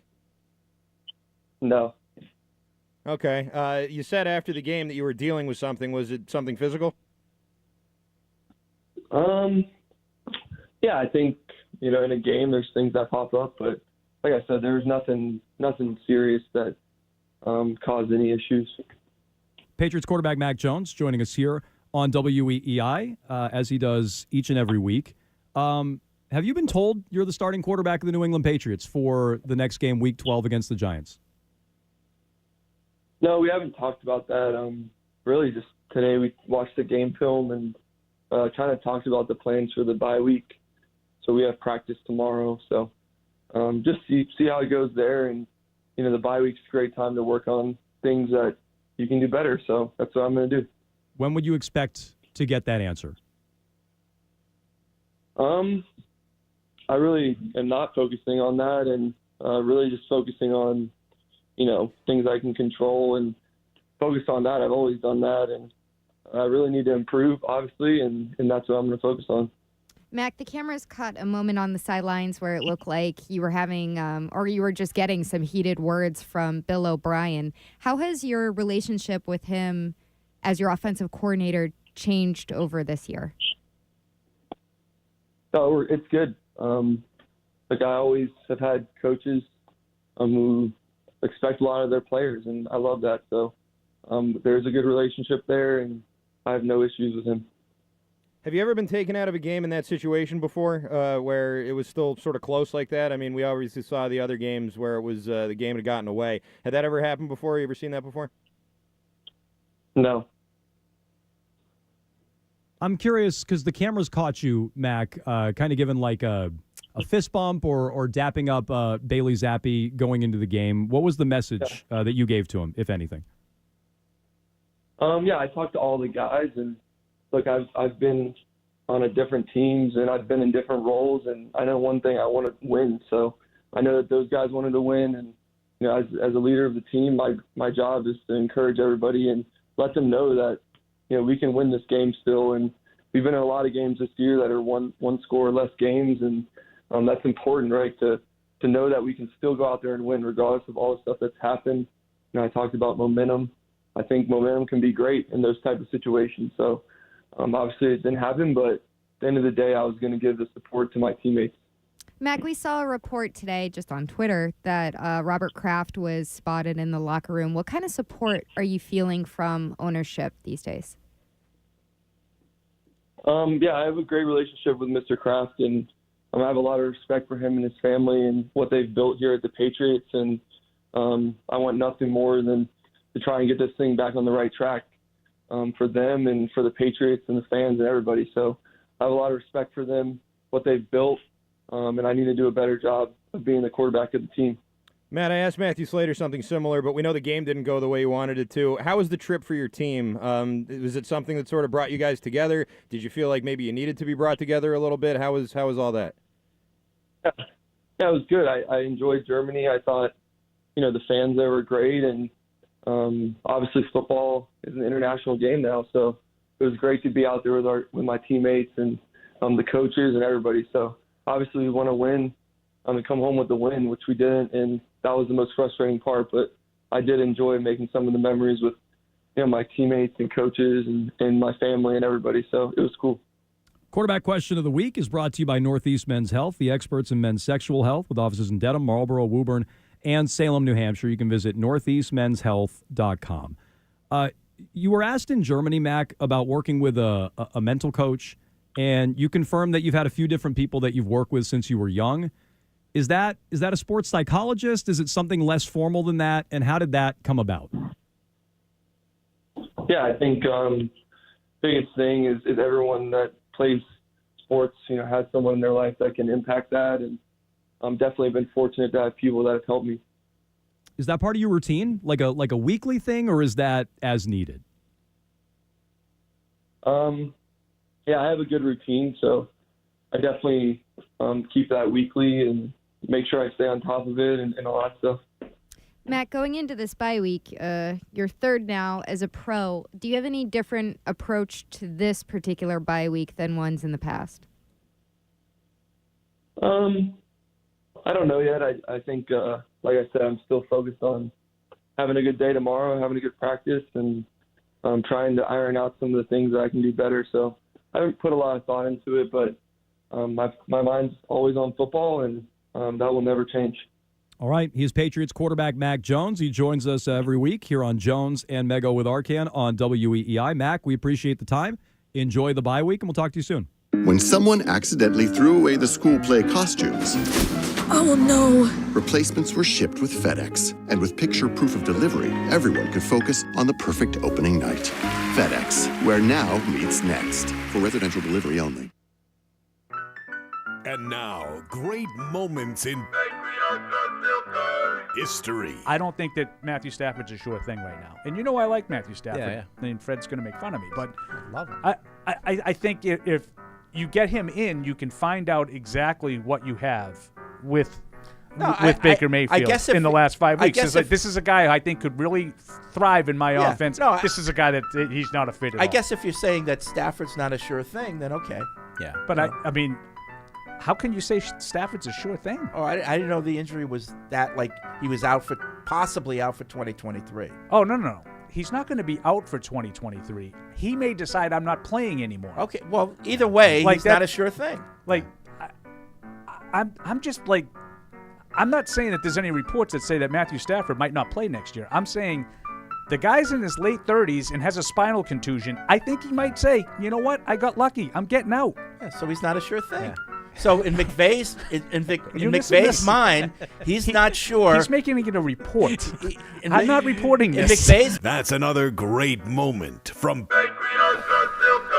All right, back here at Patriots Unfiltered, 855-PATS-500 is the Ace Ticket Hotline, web radio at patriots.com. Been talking about Mac, talking about Bill. We haven't really talked about, like, the role of GM. Cole from Denver has an interesting email. He says, put me down for starting Zappy post-bye. I don't expect or want to win much more with him. I'm just exhausted watching Mac at this point. Yeah. We've talked a bit about head coach candidates like Johnson and Bieniemy. I'd like to discuss GM candidates and get your thoughts on a couple folks. Okay. He's got three people. One, Ian Cunningham, assistant GM Bears since 2022, groomed by Ozzie Newsome with the Eagles from 2019 to 2021. I like this fella because of the aggressive team building of the Eagles and the Bears since he joined them. I also you want to hire somebody from the Bears. I also like that his team was successful in their evaluation of Jalen Hurts. Did he say Ozzie Newsome for the Eagles? No, he was groomed by Ozzie Newsome, and then he went to the Eagles. Okay. Yeah. I don't know much about Ian Cunningham. Full disclosure, my guess is just from that resume that he just gave us, why wouldn't he still be in Philly? Yeah, I don't know. I'm all set on taking people from the Bears. The second person is Adam Peters. Remember him? Yeah. Now this one is assistant GM 49ers since 2017. Another Aussie guy. I like this candidate because of the aggressive style of the 49ers, despite their failures at quarterback. Yeah. So he would be my leading candidate, but the issue is that you have to pay him. You have to beat out the competition for somebody like him, because he's going to have suitors. Yeah. I mean, everybody's going to hire anybody from San Francisco at this point, but that would be my number one guy. Can I ask this? Or is this still the same email? Yeah. Okay, go ahead. Continue. 3 is Catherine Raichi, assistant GM Browns since 2022 and also with the Eagles from 19 to 22. I like her for the same reasons as Mr. Cunningham. I covet the Eagles' style and their success. Would be cool to have the first woman GM selected based on merit in NFL history. The only other one was the daughter of the Eagles owner in the 80s. That's interesting. I mean, I like the direction we're talking, though, about just generally with those teams that, have just had a lot of success acquiring talent through a variety of means and haven't really been afraid to be Philly and aggressive. San Francisco, I agree with the emailer. Those are the kind of pipelines you want to be tapping. What about like this is not a great example, but John Robinson, is he out there? Is he like somebody who he's out there? Been around? Can I ask this? More so because I'm not as strong on candidates for the GM, but can I ask you guys your theory? Let's just say, for argument's sake, that it's wiping clean. They're starting over, and no one's going to be back. Would you prefer that Robert Kraft hire a GM, who then hires the coach, or would you prefer the other way around? The GM then the coach. I think you have to do it you that way. You guys all feel that way? I know it's a tough one. Tell me who the coach would be, because I might want that give the keys to one guy thing again. I don't know. No thank you. If he deserves it, if he's, I think that what we've seen is that across the league, there's really nobody else doing that at a high level other than Bill, and now it's not at a high level here anymore. Mm-hmm. I think it's just there's too much work to be done, and if the coach is ultimately going to overrule the guys like Matt Rowe that are putting in the grunt work to put it all together, then I just don't really see the point. Adam Peters is a good one. Like in your scenario, if you hire the GM first and then he hires the coach, he's the coach's boss. Yeah, correct. So that means you need a guy who's willing to have a boss. How did they do it in San Francisco with Lynch and Shanahan? That was Lynch was first? Yeah, Lynch was first. Yeah. I think that's the bigger question, too, with Peters, who I love. But there's a lot of people that believe that he's actually the one pulling the strings in San Francisco. And John Lynch is more of that, like, overseer, former player, big name. Right, like John Elway type. But the guy that's actually doing all the scouting is Adam Peters. So I don't know how easy it's going to be to get him out of San Francisco. And you can also do that, depending on how you want to do it. Like I think there's more people that have say that you don't know of. Yeah. Like I think Andy Reid. But I didn't ask the question that way because I wanted to make sure that one guy had the power. I just thought that, does it make more sense to identify a GM and get his coach, or identify a coach and get his GM, regardless of how the power structure is set up? Some guys want to coach. Like I think Pete Carroll I think he's in charge of everything, but I think he lets Schneider do the GMing. Yeah, for lack of a better term. Like it doesn't have to be like all or nothing the way it is here. I think that's similar how it is in Kansas City. Like yeah. I think Reid has the final Brett say. Veach is the scout. Like he's the head. He's the guy that's running the personnel department. But Andy Reid, I think, is probably the one that says yes and no to the high level moves. I think too, if you're at a full rebuild kind of mode, like you said, Paul, it makes sense to get a GM with a vision. This is the kind of team we want. These are the players, and then try to find the coach to match that. But it's just a lot of work to be done. I just thought it was interesting. I heard them talking about it a little bit this morning on the radio on one of my shows. Your shows, yeah. I don't know, because it's been so long since we had to worry about it. Yeah. Are you going on the show today? I am. You gonna ask Tony about his film study, his all 22 breakdowns? Maybe I will we make need fun. more. We need take we some need shots. some more. He's also speaking at a banquet I have to go to tonight, so that'll be fun. No, but it's a fascinating question because, for so long we've had one guy doing it all, and now if he leaves, you have to hire two people. Yeah. And the GM might be as tough or important a hire as the head coach. And you could do it the way a lot of people have done it as a package deal. Like, that's what I was just thinking. Like That's McDaniels, probably preferable. McDaniels went, and he clearly had Ziegler in mind. I don't know. I don't know. That's also like if you hire Peters from San Francisco, like who's the Mike McDaniel currently on Kyle Shanahan's staff, and then maybe he comes with Peters as like a package deal. What about Dave Ziegler? Is that another one of the retread options? I would personally like to get away from the retreads, but me too. You might not have a choice. I don't know. Yeah, it's at least intriguing of what he did when he got there, and the moves that he made to get Devontae Adams. And, I liked what he did. I like those things. I don't like what Josh did. Right. That's why I bring him up. And this is one of those deals that I'm always skeptical when I see these kinds of reports. But Ziegler was supposedly really anti the Garoppolo signing. Yeah, well, there you go. Which tends to happen after the said signing doesn't work. Yeah. Well, you just wonder too. I mean, the way that Robert found Bill, was here, and he developed a relationship with him on the side. Like, is it possible that a guy like John Robinson or Dave Ziegler, Robert was impressed with him, and they might have a little bit of familiarity with him. I mean, I totally get what you guys are saying, and I'm with you. Like, it'd be great to just have a new system, a new philosophy, those kind of things if you're going to do it. But I still think there's always, in any industry, you're going to at least consider people that you're familiar with. Josh writes in from Somersworth, New Hampshire. Newer listener, been listening to since July 2021. He says, I know the exact date because it was the day I passed my CDL test. So congratulations. There you go. I don't get to listen live because I want to be able to listen to every word, and the nature of my job doesn't allow that. The question is, would you see any form of possibility that if Bill doesn't trade the first round for a 6th and 2 cheeseburgers, that they would be able to draft May and find a way to trade up to also somehow get Marvin Harrison? Oh, jeez. That would be like your next 3 drafts. Yeah. No. Because then you're moving up from the 30s in the beginning of day 2 to the top. Yeah. If you're to picking 4 or 3 or if something you're like that. picking one of those guys, then you're using the 2nd or 3rd pick. And then what do you have to get the 2nd or 3rd pick that it would require to get Harrison? Now, the only way that you could do it, just to help. Let's play along. What if they get a first-round pick for Bill? Yeah. So if you get... You take Drake... But it would have to be like Chicago. Well, not it's necessarily. not just the first round pick. Houston traded up from 12 to, 3 to get Will Anderson last year?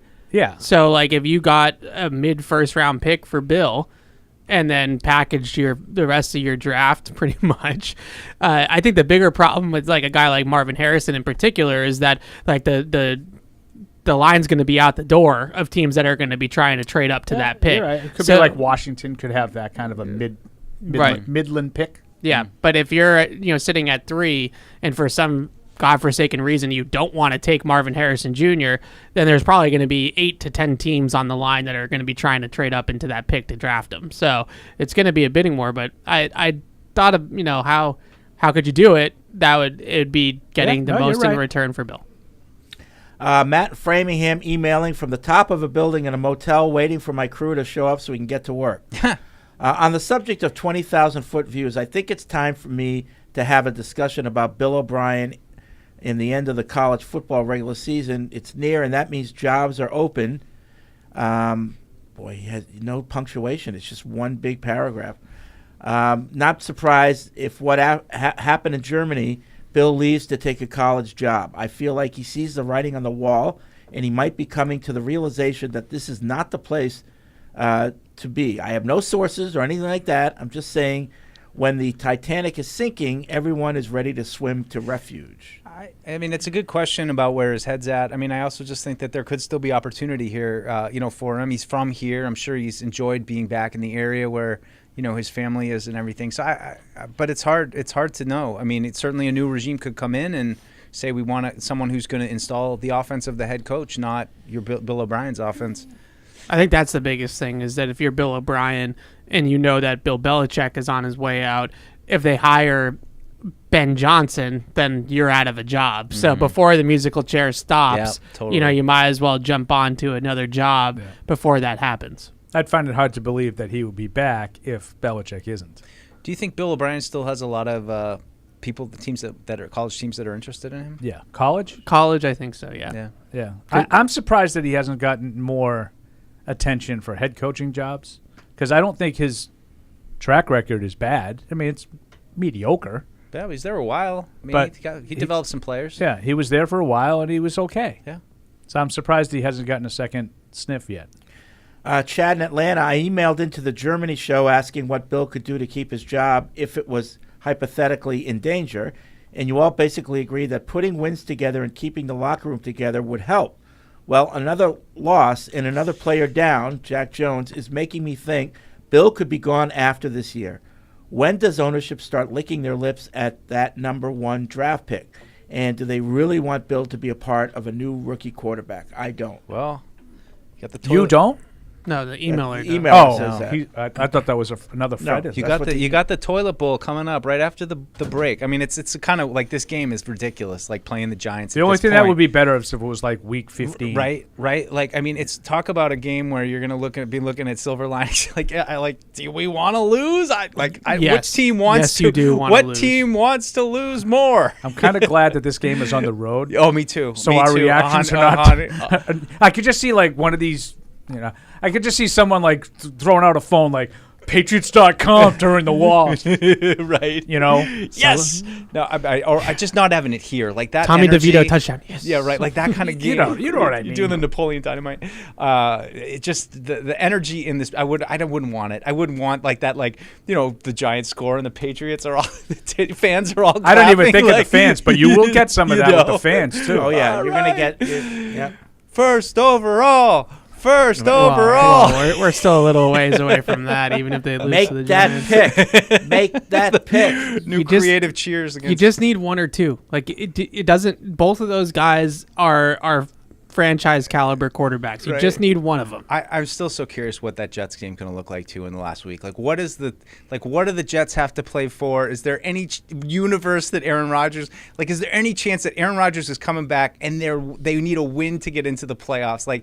At least there'll be one more game with a little bit of drama left this season. Like that last game. It'll be the last one. It'll be the last one to be like, oh, let's go. Lose and lose and lose some more. Alex and Charlotte, I think there's two solid routes the team could go with this rebuild in the draft.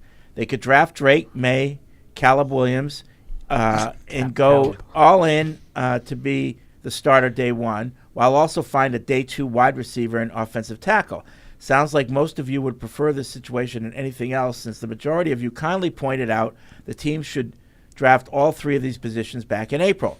But I guess the team missed those runs of Deuce and Evans' big boards. Maybe they were too busy designing their inspirational T-shirts and ignoring the noise at the time. Love that. I caught sight of the Tough Teams Cover Kicks shirt in the locker room yesterday, and I just wanted to die. Yeah. I mean, that is like... but there's also talks what inferences other to take from that? Tough Teams Cover Kicks. They can't. Tough teams are 30th in special teams. But there's also talks of going with a bridge quarterback like Jacoby or Dobbs, then drafting a... Not Dobbs.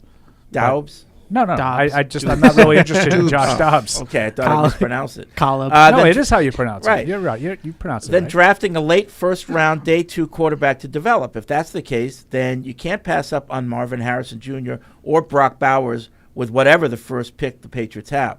My question for you all, if Mac and Bill are both gone next year, which one of those drafts rebuild would be more effective in the long run if Gerard Mayo is head coach and the team hires a young OC rather than bringing back McDaniels or O'Brien? Whichever quarterback is better. God, we're going to just do... I'm already sick of this question. Yep. I'm sorry, it's not the emailer's fault, but it's not. We're going to do 6 months of this, and it's just like... 100%. Would you rather Marvin Harrison and the day two quarterback or Drake May and T. Higgins? And my answer is simple. If the day two quarterback is better than Caleb Williams, I'd rather have the day two quarterback. If Williams is better, I'd rather have that. Yeah. Well, then you'd rather have Williams. We should just have... We should record our responses and just have Morel hit it on a loop, so when someone, when we get the email, But I just think people... And again, this is not picking, like Evan said, it's not picking on the emailer because he's right. That's there's two very distinct lines of thought. If you can't get Williams or May, there's a strong argument to be made. Okay, we're all right. We can still do this. Mm-hmm. But I think you have to take Williams or May if you're in position to do so. Oh, yeah. Right. And I think that we can drive ourselves crazy with these things. No one wants to pick the quarterback who does not work out. But you increase your odds if you're able to pick whatever quarterback you want as opposed to whichever one is left. Yeah. Yep. Which is what happened last time. Correct. Yep. Christopher in New Hampshire writes in, the current tearing down of Bill I find frustrating and annoying. Now that the Patriots are awful, there are so many saying Bill was always terrible. It was all Tom, and Tom won despite the coach. The desire to tear down everything he accomplished because in 2023 he's doing awful is such a gross modern thing. As a fan, once the season is over, I want to say thank you, Bill. It was a wonderful ride. The time has come, though, but I won't forget what you've done. I don't think this show does that. I mean, I maybe I'm wrong. I But don't think any show does it. Yeah, not the way he described it. I mean, I don't think anybody takes away from what Bill has been able to do. But you have to. It's a what have you done for me lately world. That's also a very modern. It's a results business. It's also a very modern age thing to just say everybody now says that Bill never did anything ever and it was all Tom. Like, no, people look at it differently now and say maybe Tom was more responsible for their success than we gave credit to at the time. A lot of people gave more credit to Bill, and people have sort of changed. I haven't heard anyone say Bill never did anything the way that guy just said. Do you? I mean, have you heard a groundswell of people saying Bill never could coach? It was all Tom, and it's no Bill? Because even Felger and Maz don't say that, and they're as critical as anybody. No, but I'm sure I could find somebody I've on seen Twitter. a lot of Bill. I mean, you know what I mean. I've heard some, and probably like 10%, 20% of Bill's been exposed. Yeah, that's different than saying that he never had any ability. Right. Yeah. Let's see, Like Jack. maybe some people no longer think he's the greatest coach of all time. Like, is that fair? No. To Evan's point, if we're Jack writes in, if we're already starting the off-season shows now with the discussion of the future in draft coaching hypotheticals, can we at least get some fun topics like soap with a slot? I'm not ready for 6 months of every caller asking you if you want Caleb Williams or Drake May. No, I'm not ready for that either. Oh my, No. I'm gonna pre-record And this it. is my whole thing. Is like I always say, if I start with the draft now, then by the time that April rolls around, I'm gonna want to jump off a bridge. Yeah. Like I have to give myself at least. I can only start the draft in January, guys. Like I can't do too. it sooner than that. It just drives me You nuts. dabble a little bit. I'll start in the middle of April. I mean, I have to dabble a little bit just because we get all these questions, and You I gotta want to talk be to like Barth. somewhat Barth- informed about it. Barth's all over it. Yeah, most of my takes are just disagreeing with Barth. I've noticed that, and I don't follow it that closely, but I've noticed. No. This is a Barth thing. How many times? No, that's a Barth thing. Yeah, but well, Michael Barth Penix likes him a lot more Michael than I do. Penix is legitimately a Barth thing. He keeps on trying. I'm to not disputing it, but he keeps just- on you trying say to it a sell lot. me on Michael Penix, and I'm like, it's a lefty. I can't do it. You know what's kind of funny? Just because he's left. Yeah, was just. I mean, this is apropos of nothing, but just I really like Josh Downs in the draft, and like just to have him kind of be like play such a part in the kind of collapse like in Germany, like it's weird how it works out. That where, one play he made at the end of the game went a long way to ending the game. I know, and it's just funny. You know, you kind of covet this guy, and you're like, oh man, he's great, and then all of a sudden he's on the Colts, and he's kind of putting the final dagger in your season. It's weird how it works out. I will give them this on that though, really quick. Like Demario Douglas has been pretty much just as good as most of those guys. Yeah. Like I think that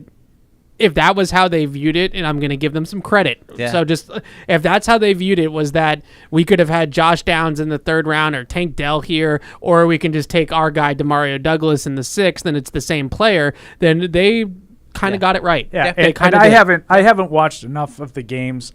I just think it's dangerous to compare stats. Sure. Like, I don't think that Pickens' stats last year were mind-boggling, but every time I watched the Pittsburgh game, he was largely responsible for any success they had in the passing game. So to me, it was more of an impact. And at the same time, I look at Douglas right now. Like, you could tell me he's been better than Tank Dell, and you can tell me he's been better, but that's all the Patriots have right now. Yeah. They're throwing the ball to one guy. Yeah. He's making 5 or 6 catches in games, and everybody else is making 1. Yeah. I don't think Tank Dell is doing that when Stroud's throwing for 480 yards or whatever it is. Emailer writes in, Evan. Yes. I respect your opinion, and I followed you God. for a long time. Here we go. That being said, It's going to be a butt. how can the guy who has admitted he doesn't get into college prospects until January sit there and tell us it's Caleb and May or bust? In my opinion, May isn't it. To me, you take Penix, Caleb, or Jaden. That being said, if we get May, I'll support him. I just don't see it as always. Go Pats, sign Alex Barth. No, that's Trevor. But that's great. Because I think you look at these guys and everybody has a preference. Yeah, Nothing your wrong preference with is wrong. But no, I'm just kidding. Well, when your team is 2-8, what was his name, Trevor? When your team is 2-8, Trevor, then the draft starts early. All right. I mean, even I know who this Caleb Williams is. Caleb. Yeah. Nice. Did you put together a vlog on him? Maybe a B-log. Anthony wants to know, will we ever get invited back to host a game in Germany based on the blank show we produced this past Of course, week? that's our international home market. We're going to Munich next. Yeah. Are there any, Fred, in all seriousness about Germany, are there any, stipulations in place? Because that is our home international market. How often we have to play there? We, I don't think we could host a game right away, but if for some reason, a team was on our schedule, we could be an away team at any time. Like if we played Carolina.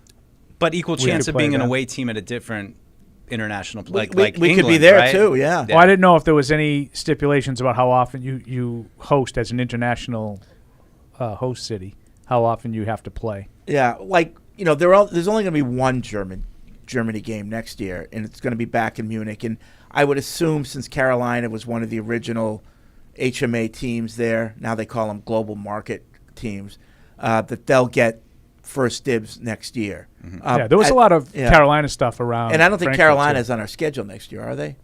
I'm not sure.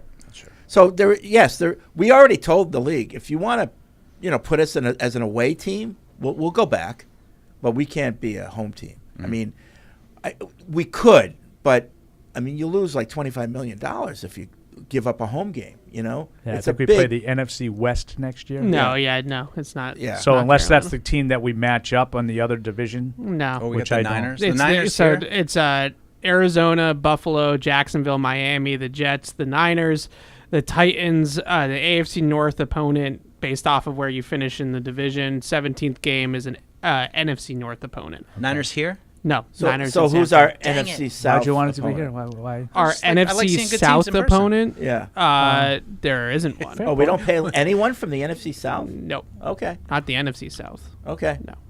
No, because we played the NFC South in total in 21. Okay. So there's no way we would play in the year we Germany played next year. Tampa. Now, we could be an away team in London or, What other international markets are they targeting? Oh, yeah, we played New besides Orleans Germany as that extra and game the UK? this year. Yeah. Are there any other countries that games are getting ready to go off on, or is it just Germany? Well, Mexico, I mean, they skipped Mexico last year. At some point, they'll probably get Can you back. do something on these committees? You're a very powerful man. Can you get Italy involved? Italia. We can play at the Roman Coliseum. Oh. Yeah, I don't care. I was talking to some very nice To the gentlemen. death. Deuce was doing a star turn on an interview with the Italian football people. guy from Milan. That was actually hilarious. Evan and I just sat there and made fun of Mike. But anyway, I said, "What do you think about Rome?" And they were like, "No, Milan." Like they were from Milan, and they thought because as beautiful as Rome is, they weren't sure that it was best suited. But You'd have to I've temper heard expectations like with people. Beth. I've heard like Milan. rumblings Milan, about sorry. Madrid. How would you feel about Madrid? Oh yeah, like I'd playing be- at Real Madrid. I'd be at in for that, too. What's it called? España. I remember. Yeah. Andrew says, "Hey, Paul. Bill Andrew. didn't ever do anything. I'm the straw man you needed. You're welcome." There you go. There you go, bro. Thanks. Here I am. Thanks, Andrew. Come at me, bro. Hi, Paul. Yeah, I do think that's perfectly put. I think that is a little bit of a straw man. Like Bill never did it. I don't think there's many people that feel that way or have said that. Certainly, I don't. Addison wants 3 off-season shows per week. I do too. LFG. This offseason of all off seasons, Fred, it's the one to do it. And that allows us that one show where Evan won't be so mad at us when we delve off into like Star Wars talk or something. Star Wars talk is fine. He's gotten a lot better, though. I mean, I was thinking No, he today, just pushed the microphone away and pouts. I've also got myself in trouble talking about non-football topics. I I remember early on, like Fred asking him the mood, and everyone be like, "What?" And now he knows how. Now he knows how to play. Like the game. I was totally waiting. We had a little meeting upstairs today about like a recap of the Germany trip, and we were asked to tell our highlights and our lowlights of the trip. And I was waiting for Evan to say, that 3rd and 12 they allowed, like they just got put in a blender, and like I just can't believe they fell for that. And Josh Downs making, But plays. they ran leak, and I was all back They on. they didn't run leak. Haven't run leak all year. I like a stick. Ryan writes in, what do you guys think about Cliff Kingsbury or Bill O'Brien being our next head coach? Also, do you guys think our draft woes are still due in part to our not having first-round picks several years in the 2012-19 era? No. Love the show, especially Paul and Fred. Great work. Keep it up. Shout out to Eric and Andy, who we will all miss fighting on an hourly basis. It's okay that they're gone.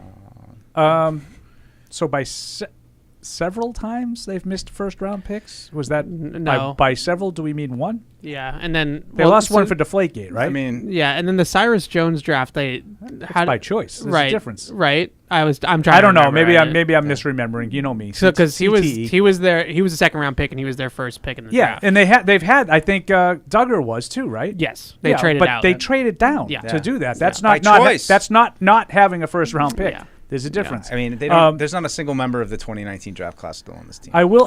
I think that class is Nothing brings Deuce into a funk like in the draft talk. I think the 19 draft is still the worst in my mind. Yep. Like worst. Like I know last year is now becoming like one of it's those close. classes, but I think given the stakes of 19, where like you had to keep Brady around and like what you needed to maybe do to do that. Now maybe he was at the door regardless, but I have to think that if they had drafted AJ Brown instead of N'Keal Harry, that might have changed their minds. Brady's mind. You'd be an idiot then. Oh, that's what I was told. If you didn't think Keneal Harry, not N'Keal, Keneal. Sorry, N'Keal's correct. So the draft stuff, I will say, not to pick on the semantics of how many first round picks they lost, but I do think they've never really picked in the top half of the first round, let alone the top 5 where they're on schedule to do now. So that's not just the first round. You're picking 33, 34, 35. You know, like that's every round. That, you should have the stake should be higher. That's a good point. But I think that because I have to just crap on everything that they do right now, they never are aggressive in trading up in the round either. Yeah. So they're always picking, even in the Brady years, like when they're winning Super Bowls, it's all well and good that, they picked N'Keal Harry, I think, was the 32nd overall pick. I think he was the last pick of the first round, if I remember correctly, because they won the Super Bowl the year before. Right. And so you can sit there and say, oh, well, what are they supposed to do? They're picking 32nd in the draft. It's like, well,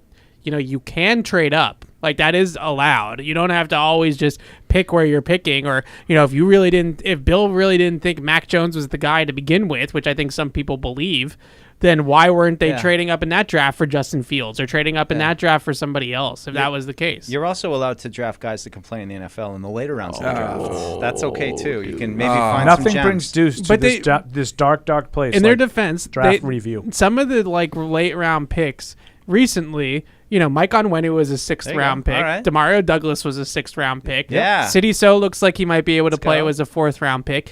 I don't think that their issue is day 3. Their issue is day 1 and 2. And remember that guy named Tom Brady? Oh, Julian Edelman was a 7th round pick. What if you just traded out of the 1st and 2nd round and just tried to get as many 3 through 7 picks as you possibly could? But I feel like that's how they look at it, though. That was kind of my point about trading. That's why I was so mad about Cole Strange. Because you have a litany of undrafted guys in day 3 picks that have done fine. And why do we feel the need to plug in a guard? Now, if you want to get a tackle, a left tackle in the first round, Matt Light, I know he was a 2nd round pick, but there's a guy who's a franchise pillar for you for 10 years. Sebastian Vollmer. There's also an element of taking positions that are not major needs, and you're running it into the ground, drafting slot corners and strong safeties. Like that. Like that's the guards. Like those things. Like those positions. When guard in 2022. I mean, 2019. Evan's right. Totally. Like we need a good draft. 2022, like you had just come off of spending all this money on free agency. You had some hits and misses. It was could have staring set them you in back the by face. 5 years. It was staring you in the face that like this is a critical draft right now because these veterans you just brought in via free agency, like we're seeing it right now. These guys are all going to be here for a little bit, but they're going to move on. They're older, and that draft is just as bad. 2022. I mean, Marcus Jones right now looks like the only guy who's going to have an NFL somewhat career. of an NFL career. It's incredible when you really think about how quickly, like at least the 19 draft, I was thinking about this yesterday, like Damian Harris, Chase Winovich, like those guys were on your team and could play and contribute. The 2022 draft is already terrible. Like it's been 1 year and they're already all either off the team or not contributing. Or it's headed crazy. in that direction. Excuse me. Let's go to Robert in Henderson. I guess that's Nevada. Oh, sorry. Or spun the dial. Paul in Long Island. What's up, Paul? Long Island. Hey, guys. How are you? Good. Hey, Paul. So, I'll take it off air, but I know you guys have been talking about it a lot, but I'm going to be completely honest with you. I really think that Bill Belichick may be the most overrated coach in the history of the NFL. There you And go, I'm There it not is. taking You're gonna away be from- honest. I'm not I taking asked away- for it and I received. I'm not taking away I'm not taking away everything from him. Like he's the bottom tier. But if you just think about like his persona versus what he's actually has been able to do as a coach, is it right to say that he's technically, in my opinion, the most overrated coach in NFL history? No. Because he hasn't been able to win without the two greatest players to ever play in the NFL. Here's the Lawrence Taylor thing. and Tom Brady. If that was true, would a guy like Tom Brady not recognize that?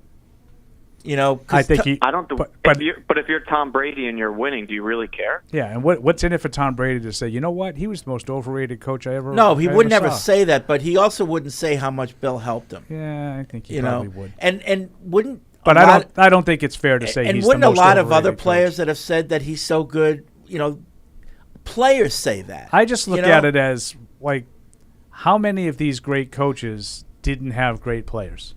They all did. So you could make an argument Right. that way for a lot of guys. And listen, I understand some of the bloom is off of Belichick's rose, but he's had a long track record now without Brady. No, I get it, but it's not just a 1 or 2 year sample size. It's the 5 years in Cleveland and now basically 5 years in New England. No, but the thing about it, like I remember when Richard Seymour was here, like he wasn't a stats guy, but what you heard was other opponents and coaches telling us how good Richard Seymour was. Yeah. You know, that's and you hear the same thing from Bill's own players. If he was overrated, you wouldn't hear that. Yeah, and you hear from other teams how much there is to get ready to play the Patriots. Yeah. Traditionally, not so much these days. I but think I don't think put the as flaw- much stock into that as I- you do, but I don't think he's I overrated. think the flaw with Bill is kind of like it's team building. It's the talent evaluation. I think sometimes he eschews talent in order to build relationships. I'm talking about the draft now.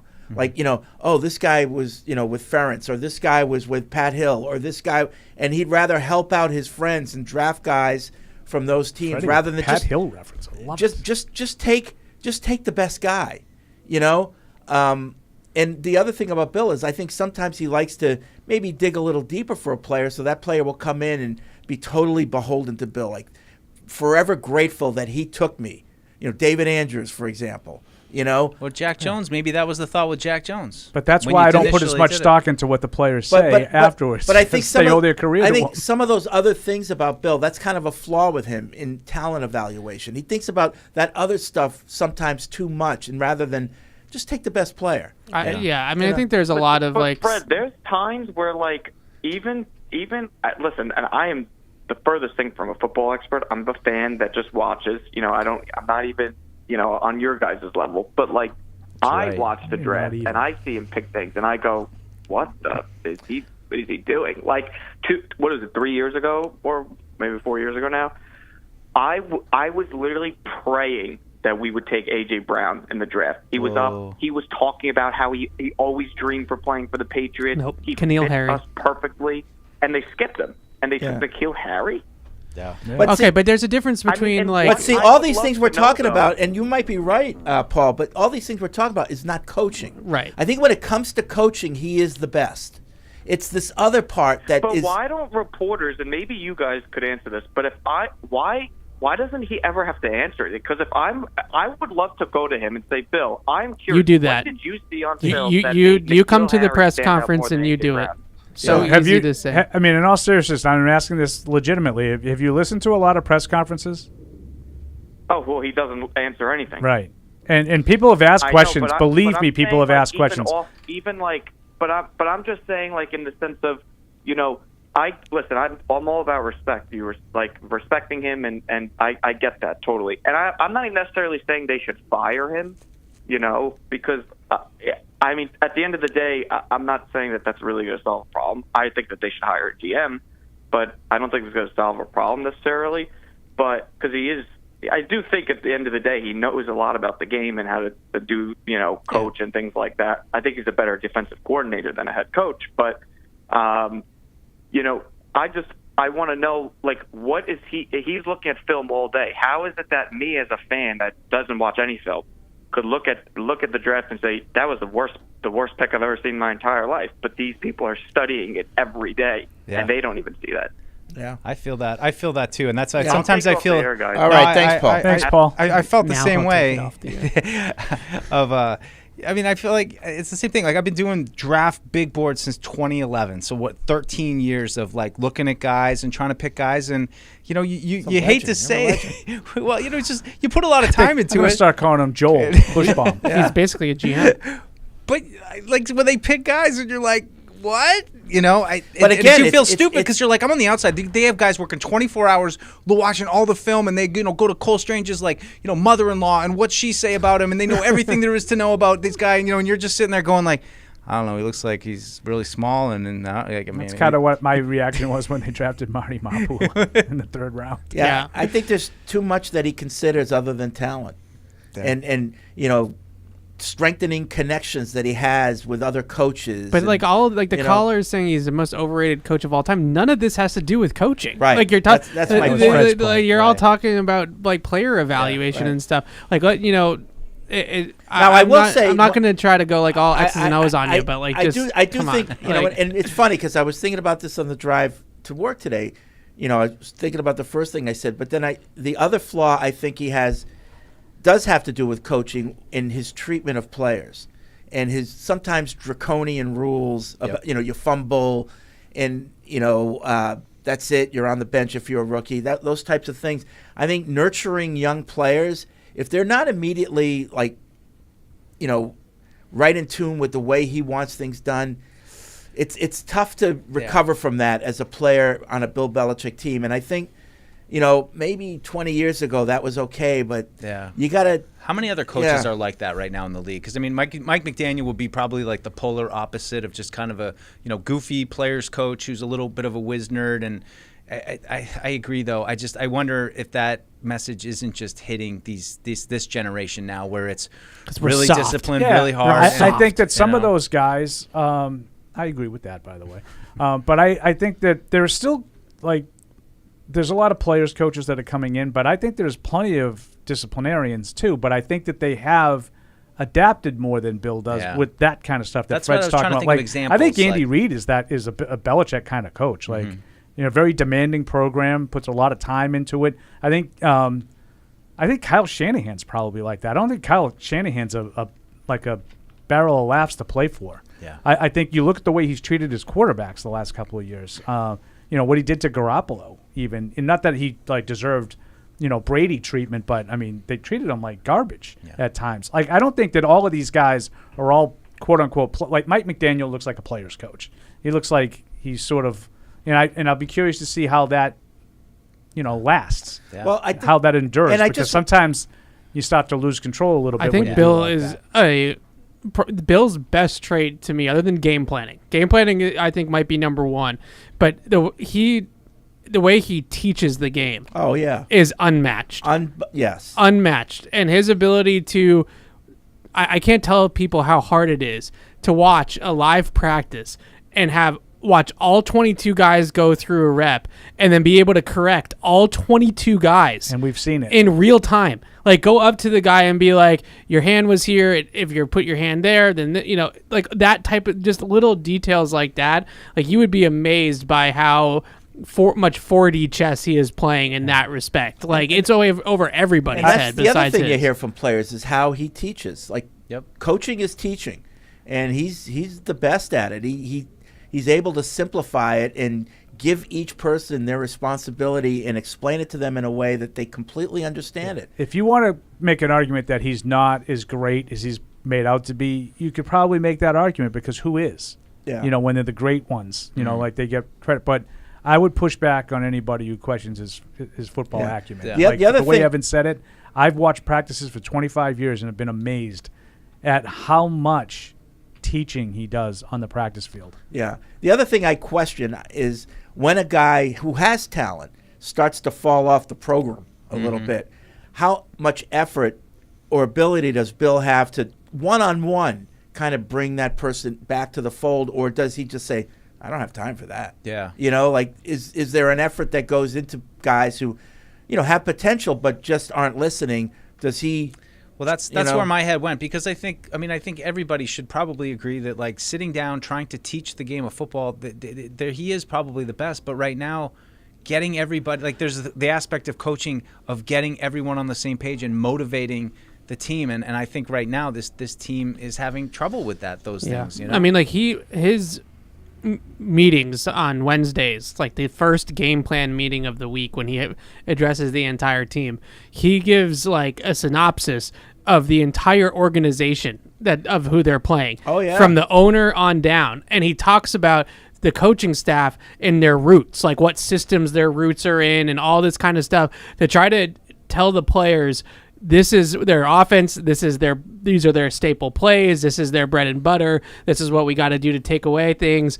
And that I still don't think there's anybody better at that, like of really knowing, you know, all the ins and outs of all 32 head coaches and all 32 offensive coordinators and defensive coordinators, and being able to then say, like, these are the 3 things that they're going to do to us, and if we can stop it, then we're going to be in good shape. I thought it was funny. A couple of weeks ago, they asked him about the Commanders, and he's like, "Oh, you know, Preston Marshall owned the team," and then he, you know, and like, you know, he went through the ownership, you know, tree of the Commanders, just like off the top of his head. He sold it to this November, every Friday is like Black Friday at Bob's Discount Furniture, and that means you get surprising unlocks every Friday of the month on top of Bob's everyday low prices. Shop Bob's Black Friday unlocks in-store or online. Bob's Discount Furniture, the official furniture store of the New England Patriots. Yeah, Black Friday's coming up. I can't wait for the videos. It's a football game, right? Yeah, I love yeah, they're going to have a first. Is that the first Friday game they've ever done?